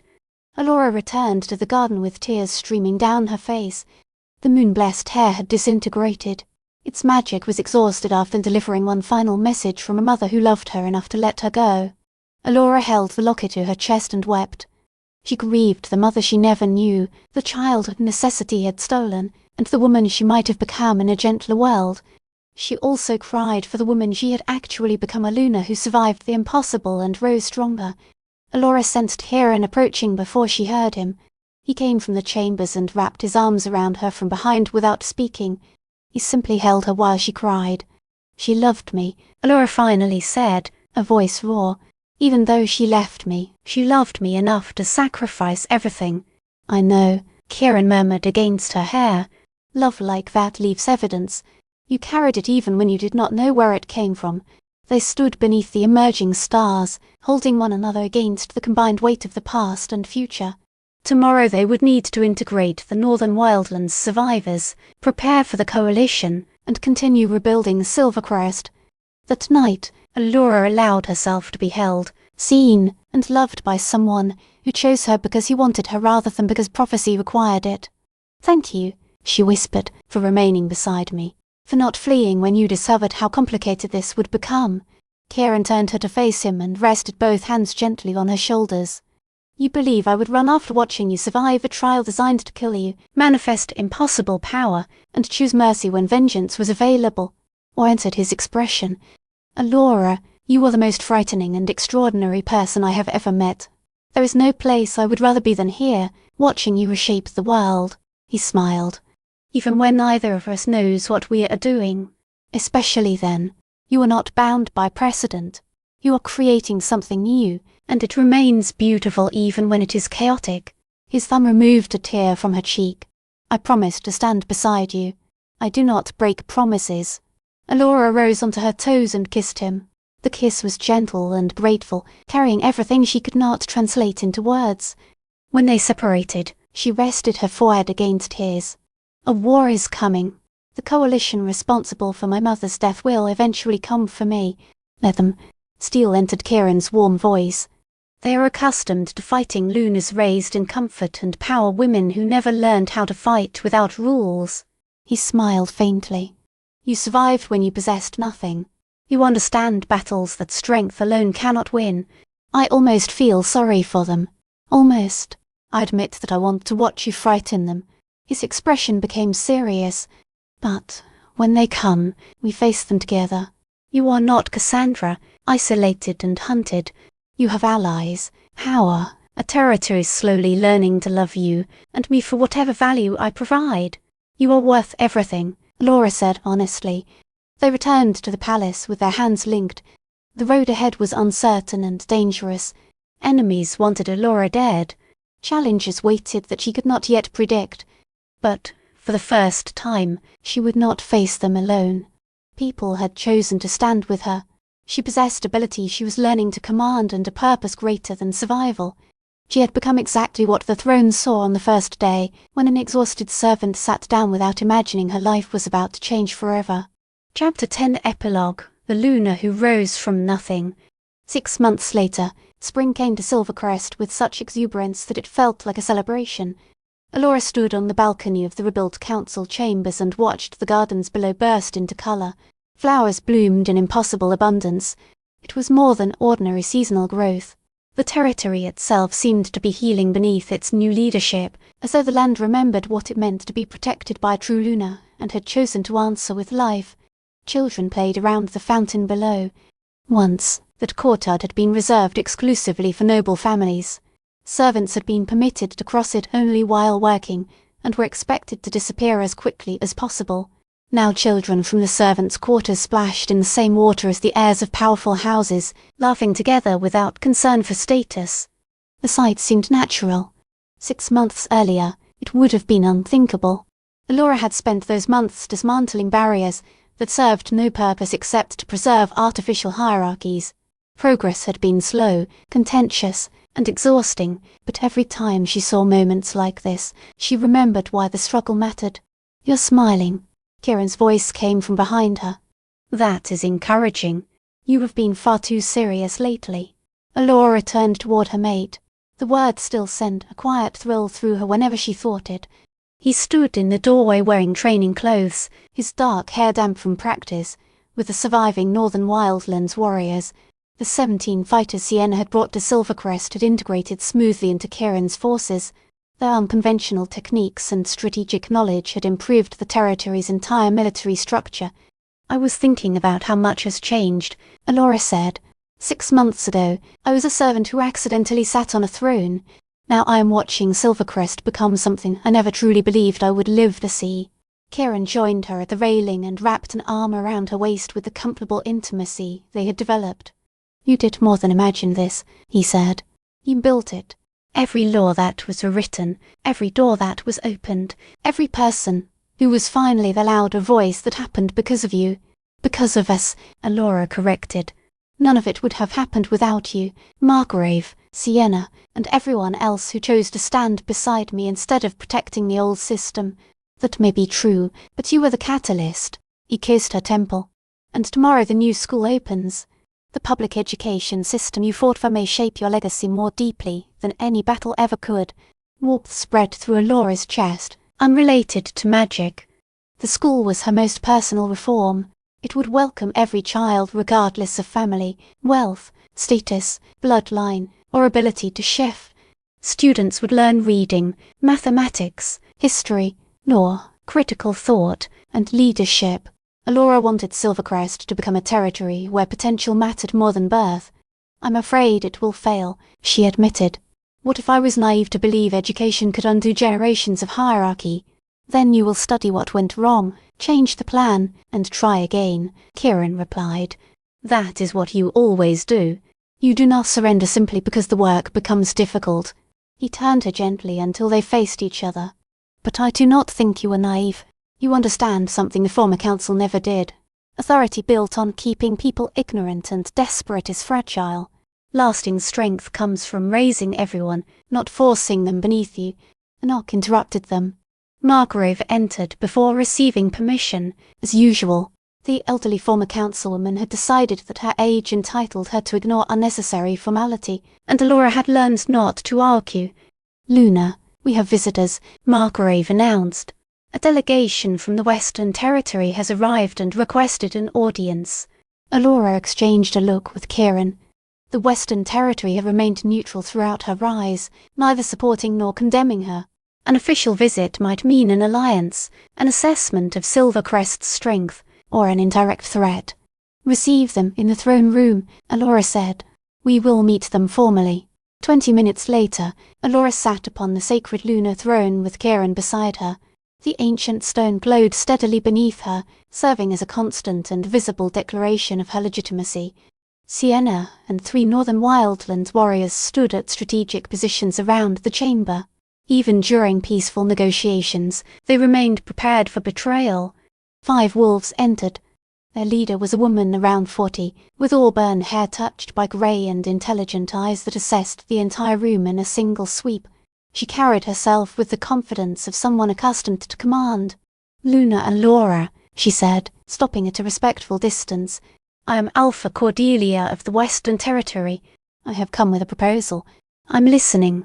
The Western Territory wishes to form an alliance with Silvercrest. Trade agreements, open borders for citizens seeking opportunity, and a mutual defense pact." Cordelia's gaze remained direct. "We have watched your reforms closely. Public education, protection for workers, and a justice system that no longer automatically favors the wealthy. What you are doing here is revolutionary." "I'm only treating people as though their lives matter," Alora said. "That should not be revolutionary. It should not be," Cordelia agreed. "But it is. Silvercrest has become a subject of discussion across the territories. Everyone has heard of the servant who became Luna and used her position to change the system instead of preserving it." A slight smile touched her mouth. "Some leaders are terrified of you. They see your success as a threat to everything supporting their power. Others, including me, see an opportunity. What kind of opportunity? To build something better. To prove that territories do not need to crush their most vulnerable citizens in order to prosper. To create a coalition of leaders who serve instead of dominate." Cordelia stepped forward. "The old ways are dying, Luna Alora. Everyone can feel it. We can cling to what is familiar and be buried with it, or we can help build what comes next. I choose the second path, and I am asking you to walk it with me." Kieran placed a hand upon Alora's shoulder. It was a silent messenger. The choice belonged to her, and he would support it. Alora reached outward with the senses awakened by her lunar power. She detected no deception or concealed malice from Cordelia. The woman radiated caution and determination, but also genuine hope. "An alliance requires trust," Alora said. "The last time several territories coordinated their power, they used it to hunt lunar bloodlines. How can I know this is not another trap?" "You cannot know with absolute certainty," Cordelia replied. "But consider my position. If I wanted you destroyed, I could have quietly supported the territories already conspiring against you. Instead, I have entered your throne room and publicly announced my intention to stand with you. Anyone who becomes your ally also becomes a target of those who fear what you represent. The coalition Sienna warned me about, Alora said. You know of them. Every territory knows, though few speak their name openly. They call themselves the Preservation Council. Its members claim the old systems must be protected at any cost. They see you as an existential danger. Cordelia's expression hardened. They are not entirely wrong. If Silvercrest thrives under your reforms, their citizens will begin asking why they must continue suffering beneath outdated hierarchies. Their power will crumble. Eventually, they will attack you. When they do, you will need allies. Kieran spoke for the first time. What does the Western Territory gain from this alliance besides a larger target? Hope, Cordelia answered without hesitation. Her composure faltered slightly. I have a daughter, Luna Alora. She is 12 years old, and she cannot transform properly. Under the old system, that would make her defective and embarrassment to her bloodline and a failure unworthy of leadership. Pain entered Cordelia's voice. But she heard your story. She learned that you also could not shift like everyone else, yet the sacred throne chose you. For the first time, she began to believe that perhaps she could still matter. That being different did not necessarily mean she was broken. Cordelia swallowed. You gave my child something I could not give her, faith that she has a future. For that alone, I would stand beside you. The political advantages are secondary. Something shifted inside Alora. She knew her story had spread beyond Silvercrest, but hearing how it had affected one frightened child made that influence, real in a way statistics never could. Bring your daughter here, Alora said. Let her attend the new school. Let her meet others who have been told they do not fit. She should learn that the qualities making her different may be precisely what makes her extraordinary. Cordelia's eyes widened. You would welcome her. Of course. That is the purpose of everything we were creating to make room for those the old world tried to force into shapes that never suited them. Alora rose from the throne and descended the dais until she stood at Cordelia's level. And I accept the alliance, not merely because it is strategically useful, but because I agree with you. The old systems are dying. We can either be buried beneath them or build something new from their ruins. She extended her hand. I choose to build. Cordelia clasped it. At once, both women's lunar marks ignited Alora's in silver light and Cordelia's in deep amber. The magic recognized one another and sealed the agreement at a level deeper than politics. The Western Territory stands with Silvercrest, Cordelia declared. Your enemies will be mine. Your cause will be mine. Together, we will build something worthy of defending. Together, Alora agreed. That evening, Alora walked through Silvercrest without an escort. Kieran disliked the habit because of the security risk, but she needed to see her people without ceremonies, guards, or formal visits distorting the truth.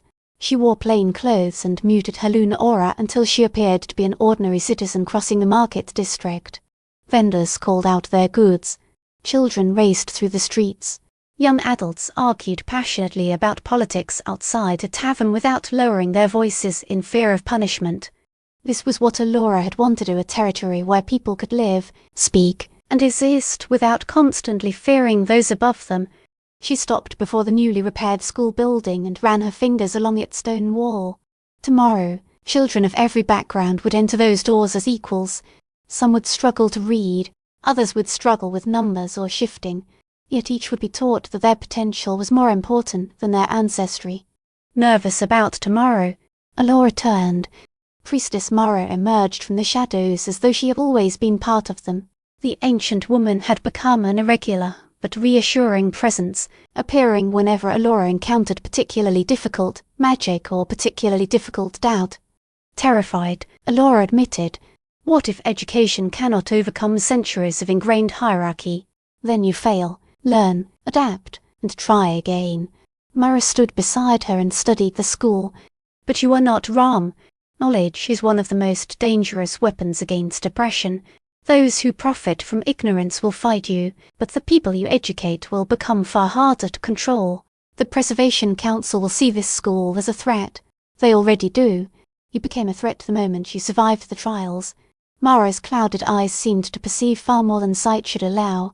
What they fail to understand is that you are no longer merely one Luna they can assassinate. You have become an idea, a movement. People are easier to kill than ideas. I never intended to become a movement, Alora said. I only wanted to survive and perhaps make life slightly less cruel. The finest leaders rarely seek power.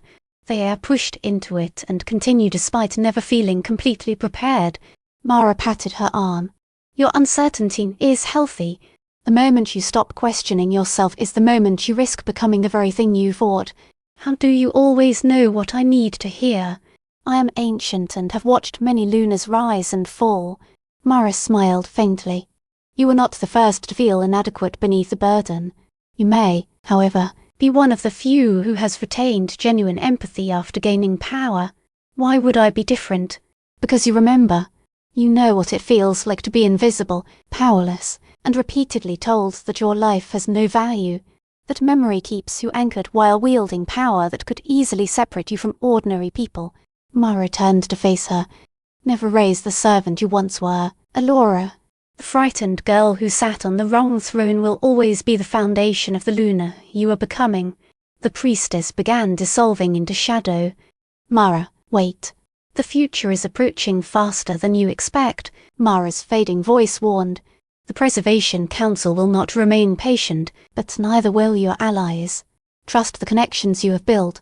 Trust the woman you have become. Her final words echoed after her body vanished. And remember, the throne did not choose you in spite of your flaws. It chose you because of them.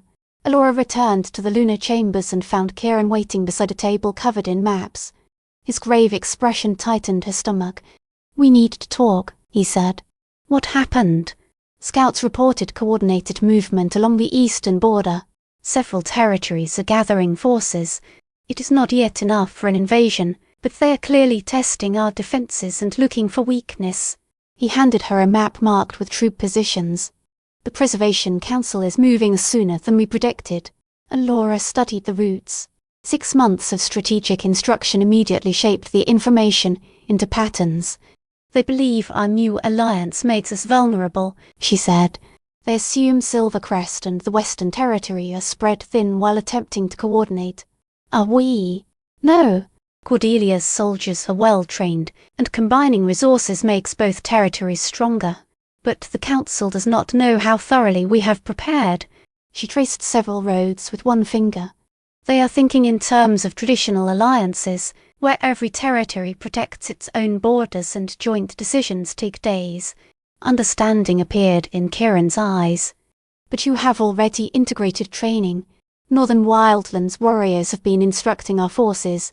Western officers have participated in shared tactical exercises. I have been preparing for war, Alora corrected quietly.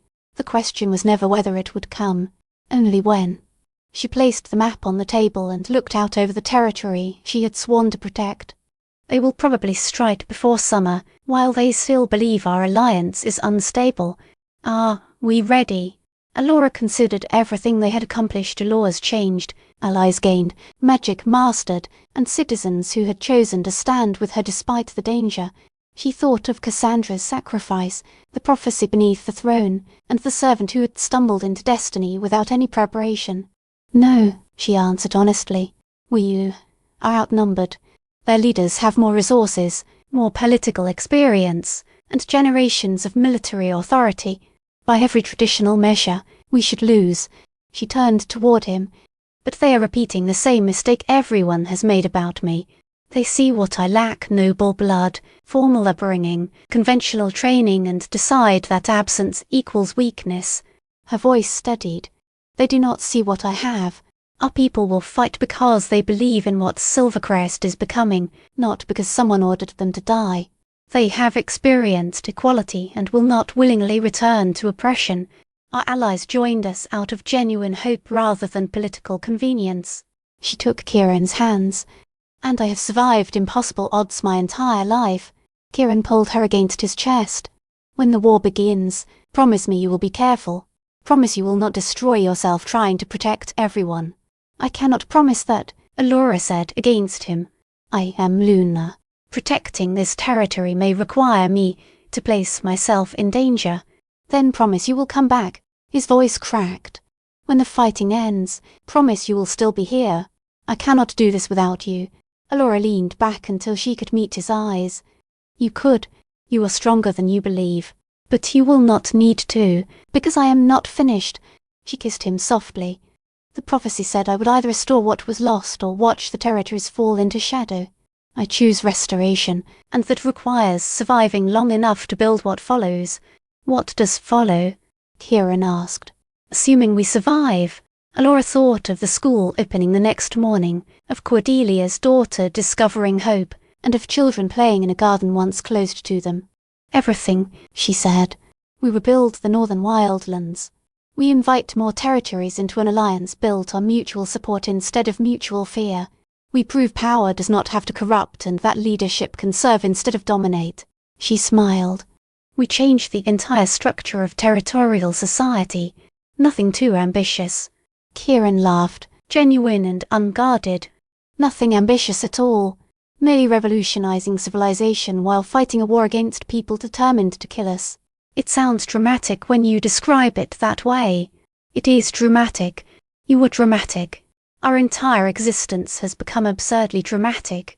Yet he was smiling as he held her, his love no longer something he attempted to conceal. "And somehow," he said, "I believe you will do it. You will survive the war, change everything, and create something worth the cost." "We will do it," Alora corrected. "Together, together," he agreed. The following morning arrived bright and clear. Hundreds gathered for the school's opening ceremony. Parents stood beside children from every level of society. Some nobles attended reluctantly. Others appeared genuinely curious. Former servants watched with hope they were still learning to trust.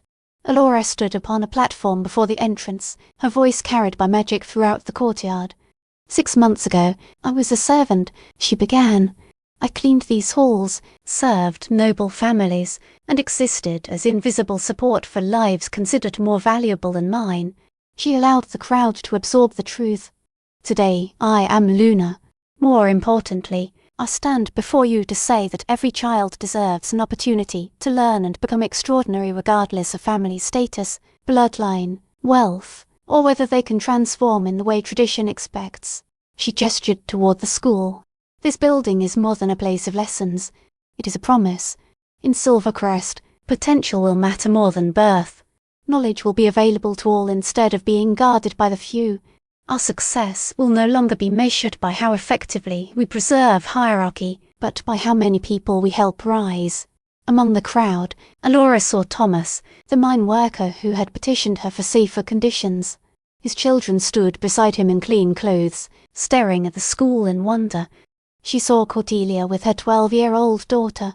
The girl watched Alora with an expression balanced between fear and possibility. Former servants and noble heirs stood shoulder to shoulder, sharing the same uncertainty about this unprecedented experiment. "Some of you believe this will fail," Alora continued. "Some think I am naive to believe education can change centuries of tradition.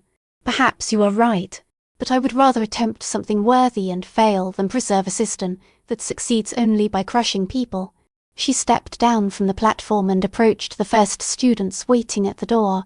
One was the small 6-year-old girl who had approached her months earlier and asked whether servants had truly become Lunas. The child had confessed that she could not shift correctly and that everyone called her broken. Alora knelt before her. "Are you ready to learn?" The girl nodded, excitement and fear shining in equal measure. "Good. And you are going to do extraordinary things." Alora rose and opened the doors. "Welcome to the beginning of everything." The war arrived 3 months later. Exactly as expected, the Preservation Council launched simultaneous attacks against Silvercrest and the Western Territory, confident that the new alliance could be crushed before it spread. They were wrong. The fighting lasted 4 brutal months. Battles erupted across several fronts. Lives were lost. Territory changed hands repeatedly. There were days when the Council's superior numbers nearly overwhelmed Alora's forces, and moments when defeat appeared inevitable, but the alliance endured. The unconventional methods of the northern wildlands warriors confused commanders, trained only in rigid formations.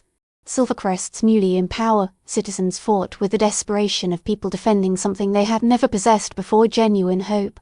Western forces coordinated smoothly with Kieran's army, proving that alliances based on shared values could be stronger than those formed through convenience or coercion. Alora became something the Preservation Council had failed to anticipate. She became a symbol people were willing to defend. Soldiers who had never met her drew courage from the knowledge that she existed. Workers who had once been told they were expendable discovered that their lives mattered to their leaders. The servant who became Luna represented the possibility that systems could change and that the future did not need to repeat the past. The decisive moment came during the Battle of Silver Ridge. Before both armies, Alora manifested her complete lunar form. 8 feet of celestial power rose above the battlefield, wrapped in silver radiance and moonlight. She did not command through terror. Her authority was simply undeniable. The sight shattered the Preservation Council's morale. Several member territories defected on the field, unwilling to continue fighting against a power that appeared sanctioned by the moon goddess herself. The war did not conclude in one final, glorious battle. It ended through negotiation. The council fractured as its members realized they could not defeat an idea whose moment had arrived. Some surrendered. Others withdrew. A few refused to concede but no longer possessed the soldiers or resources to continue. Peace emerged gradually through ceasefires, treaties, and cautious new relationships. Rebuilding would require years. Yet for the first time in centuries, several territories began coordinating not to consolidate power, but to improve the lives of their citizens. 1 year after Alora accidentally sat upon the sacred throne, she stood in the rebuilt throne room before representatives from 7 territories. Those territories had agreed to form what they called the Lunar Coalition, an alliance built upon education, equality, mutual protection, and leadership based on service rather than domination. "We are naming this agreement the Treaty of Shared Skies," Alora said, indicating the document on the table. "It establishes free movement between member territories, shared educational standards, mutual defense, and protections for workers, regardless of where they live." She looked around the room. "It is not perfect. We will discover failures and revise what does not work. But it is a foundation." Alpha Cordelia rose. "The old territories call this radical, dangerous, and hostile to tradition." "They are correct," Alora replied. "It is all 3. But tradition that survives by crushing people is not worthy of preservation. Sometimes the radical choice is the only moral one." Her gaze moved across the gathered leaders' wolves who had risked their positions to choose reform over comfort. "My mother died believing the lunar bloodlines could unite territories into something stronger than any one of them alone. The people who killed her thought they had destroyed that possibility forever." Alora rested both hands upon the treaty. "Yet here we stand. 7 territories and multiple surviving lunar bloodlines, creating exactly what they feared most: cooperation based upon genuine shared values." Cordelia raised her glass. "To Luna Cassandra's dream, made real by her daughter. To new beginnings," another Alpha added. One by one, the leaders signed. Their marks glowed as magic sealed the agreement. This was more than a diplomatic pact. It fundamentally changed the relationship between territories, their rulers, and their people. After the ceremony, the representatives departed, leaving Alora alone with Kieran and the softly illuminated throne. "Tired?" Kieran asked as he wrapped his arms around her from behind. "Exhausted. But it is a satisfying kind of exhaustion. The kind that comes from accomplishing something instead of merely surviving. You have accomplished more in 1 year than many Lunas do in a lifetime." "We accomplished it," she corrected. "None of this happens without you, Sienna, Margrave, Cordelia, and everyone who stood with me. Perhaps. But you began it." He kissed her neck. "The servant who sat in the wrong place at the wrong moment, or perhaps exactly the right place at exactly the right moment, and changed everything." Alora turned within his arms. "Do you ever wonder what would have happened if my feet had not hurt? What if I had chosen another chair?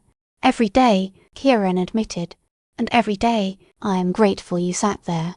Meeting you, standing beside you, and watching you become this force of change has been the greatest privilege of my life. Even with the war, assassination attempts, and endless political conflict, especially because of them, They prove that what we are building matters enough for powerful people to fear. He cupped her cheek. You once asked whether I was prepared to stand beside a woman the entire council wanted dead. I am more prepared now than I was then, because I have witnessed what standing beside you creates. Territories have transformed. People who believed they were worthless have discovered their value. You have made the impossible feel inevitable because you refuse to accept that is how it has always been as a defense for cruelty. Tears gathered in Alora's eyes not from pain, but from being understood so completely. I love you, she said, for choosing me, remaining beside me, and believing I could become more than everyone said I was. I love you for surviving, Kieran replied, for preserving kindness in a world that offered you none, for becoming powerful without becoming cruel, for being your self-doubts, flaws, impossible stubbornness, and all. They held one another as evening light turned the chamber gold. The war had ended, but the labour of building the future had only begun. There would be mistakes, setbacks, and opponents who refused to stop resisting change. For that moment, however, they had peace. They had each other. They had a treaty that transformed hope into something tangible, and they had a future worthy of their effort. 3 years after the throne first glowed, the Lunar Coalition included 12 territories. The school system Alora had pioneered operated throughout every member territory. Education was available to children regardless of wealth or status. Worker protections had become treaty law, and leadership positions were increasingly awarded through merit instead of inherited bloodline. The transformation remained imperfect. Some territories refused to join. Some citizens longed for the simplicity of old hierarchies. There were still political struggles and reforms left unfinished, yet the change had become undeniable and, more importantly, sustainable. Alora stood inside what had once been the ruined throne room of the northern wildlands. After 3 years of labour, her mother's territory had finally risen from the ashes of the Great Purge. The rebuilt hall did not imitate the one preserved in Cassandra's memories. This chamber was brighter and more welcoming, with wide windows and spaces designed for community rather than displays of authority. Your mother would be proud, Sienna said beside her. The northern wildlands warrior had become one of Alora's closest advisors, and her living bridge to Cassandra's history. This is everything she wanted to build but never had the opportunity to finish.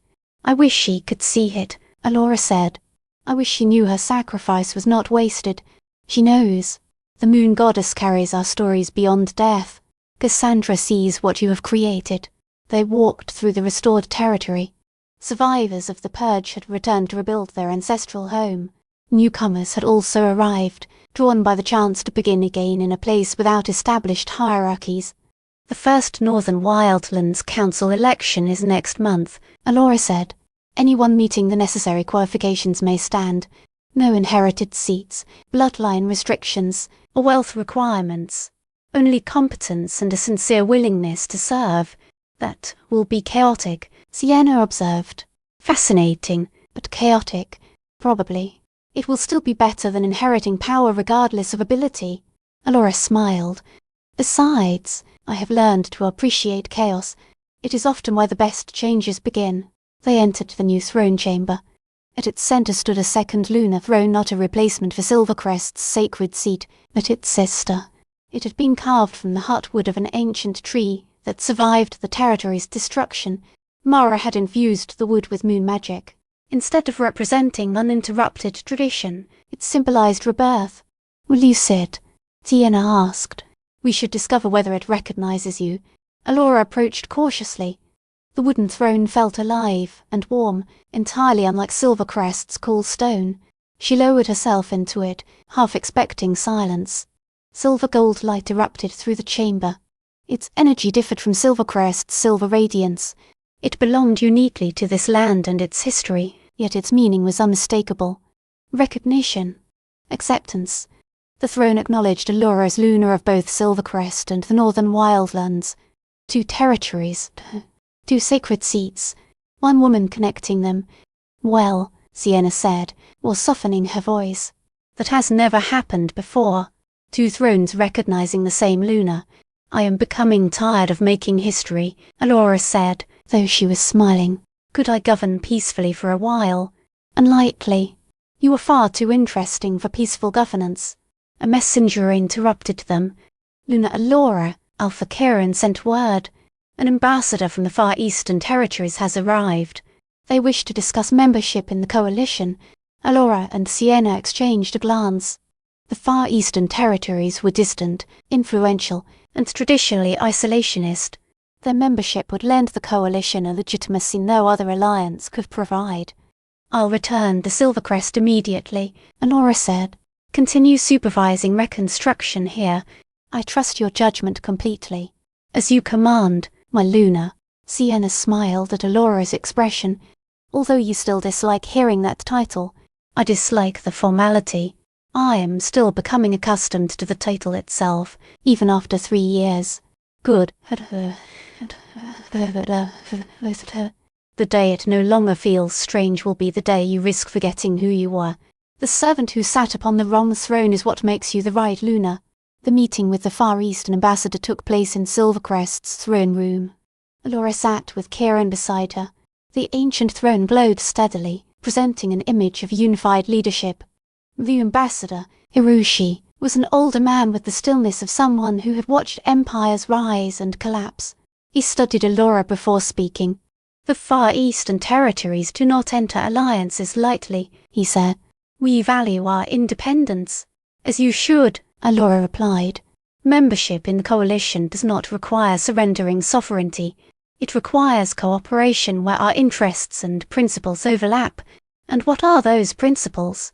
Education available to everyone, protection of vulnerable populations, leaders who serve rather than dominate, shared defense against threats beyond the ability of one territory to face alone." Alora leaned forward. "Most importantly, we seek to prove that territories can thrive without destroying their own people. Power does not inevitably have to become corruption, and different systems can cooperate without erasing what makes them unique." "You are very young to be restructuring how territories function," Hiroshi observed. "I'm exactly old enough," Alora replied.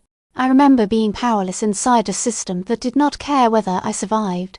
That memory keeps me honest in ways decades of comfort might not. And if this experiment fails, then we acknowledge the failure, learn from it, and build something better. Continuing to do nothing while people suffer is not an alternative I will accept." Hiroshi considered her. "The stories are true. You truly served this palace before becoming Luna, for 23 years, and you do not hide that history or pretend you were always preparing for power." "Why would I hide the most important part of my life?" Alora met his gaze. "I know what it means to be invisible, to serve people who look through you, and to believe you are worthless because everyone repeats it. That experience is precisely what makes me effective. I never forget that leadership exists to serve the people, not that people exist to serve their leaders." Something changed in Hiroshi's expression. "The Far Eastern Territories possess systems we are not proud of. We have failed people. Every territory has failed people. The question is whether you intend to defend those failures or correct them.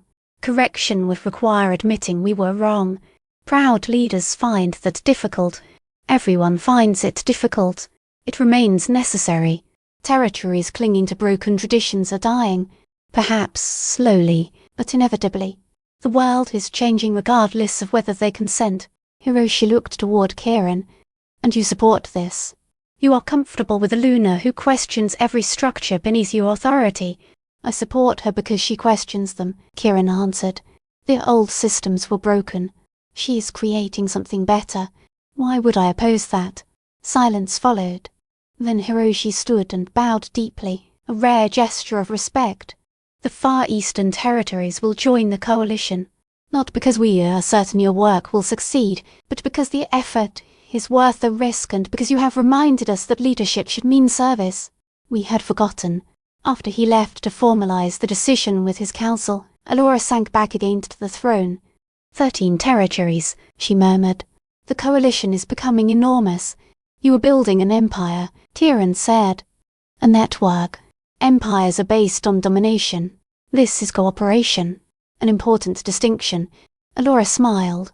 3 years ago, I only hoped to survive the trials. I thought that, if I lived, perhaps I could make a handful of small changes. Now I am coordinating 13 territories, rebuilding the northern wildlands, and becoming a symbol for systemic transformation across half the region. How does that feel? Terrifying, overwhelming, as though I remain one mistake away from catastrophic failure. She looked at him. But it also feels right. I have no certainty that I am doing it correctly, yet it feels like what I am supposed to do. You are doing it perfectly. I am doing it messily and learning as I proceed. That is not perfection. Perhaps messiness and learning are precisely what this requires. Kieran sat on the arm of her throne, as he often did, and took her hand. The Lunas of the old world were expected to present certainty. Every move had to appear flawless. That certainty made them predictable and inflexible. You admit when you do not have an answer. You correct mistakes and change course. That makes you far harder to defeat. Alora squeezed his fingers. Do you ever regret choosing me? Your life might have been much simpler if you had allowed the council to exile me. My life would have been empty, he replied immediately. Simple and meaningful are not the same. You have given my life more purpose than I imagined possible. Before she could answer, Mara materialized from the shadows. Her dramatic arrivals no longer startled either of them. The Far Eastern territories joining is significant, the priestess said. Hiroshi's approval changes the balance. Others will follow. Is that good? Alora asked. It is inevitable. Inevitable and good are not identical, though they often overlap. Mara approached the throne. You have fulfilled part of Cassandra's dream. Territories are uniting through shared values rather than conquest. But work remains. There is always work, Alora said wearily. Tell me something unexpected. The moon goddess is pleased with you. Alora straightened. She is. You surrendered yourself during the trials and became a vessel for divine power, but you did not allow that power to erase your identity. You integrated it into the person you already were. That is rare. Most who channel divine energy either burn themselves out or become so consumed by it that they forget their humanity. I do not feel balanced, Alora confessed. I feel as though I am constantly preventing everything from collapsing. That is what balance looks like while constructing something new, not stillness-controlled chaos. Mara placed a weathered hand on her shoulder. Your mother would be proud, not only because of your accomplishments, but because of the person you remained while achieving them. Powerful without cruelty, certain without becoming rigid, a leader without becoming a tyrant. Tears stung Alora's eyes. Even after 3 years, any mention of Cassandra reached a place inside her that remained tender. I wish she could have seen the territories cooperating and the northern wildlands restored. Everything she died to protect. She sees it. More importantly, she continues through your compassion, your decisions, and your refusal to accept impossibility. Mara stepped away. But I came for another reason. There is a 10-year-old girl in the Eastern District. She cannot shift and is being tormented by other children. Her parents asked whether you might speak with her. Alora immediately rose. When? Oh, if your responsibilities allow it. I always have time for this. She looked at Kieran. Will you? I will manage the remaining treaty details, he said. Go. This matters more. The Eastern District was among Silvercrest's poorest areas. Poverty no longer meant exactly what it had 3 years earlier. Housing had improved. Employment programs operated. Children had access to school, yet enormous work remained. The girl lived in a modest apartment with her parents. Both looked stunned and terrified when their Luna appeared at the door. I heard your daughter might need someone to speak with, Alora said gently. May I come inside? They hurriedly invited her in. The child, Lisa, sat in one corner with red eyes and a face swollen from crying. She stared at Alora with awe and disbelief. Are you really her? Lisa whispered. The Luna who could not shift either. I really am. Alora crossed the room and sat on the floor beside her so she would seem less intimidating. I heard things have been difficult. The other children call me broken. They say I will never become a real wolf. The words spilled out in pain. They say even becoming Luna would not fix someone as defective as me. The cruelty reopened every wound Alora had carried from childhood, yet she had learned that her pain possessed value when used to help another person survive the same darkness. May I tell you a secret? She asked. Lisa nodded. I still cannot transform normally. Even as Luna, my body does not shift the way everyone else's does.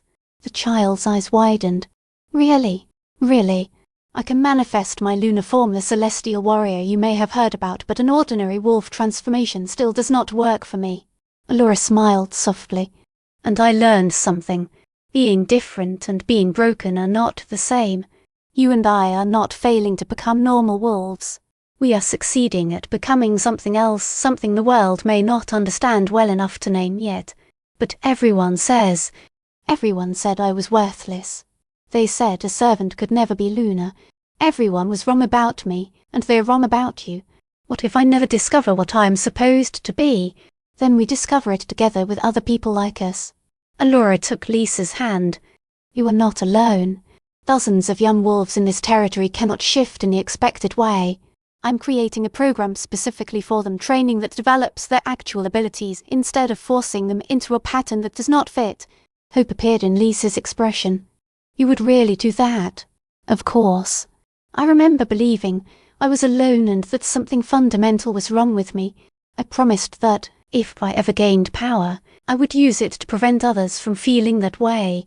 Lisa threw herself into Alora's arms and sobbed.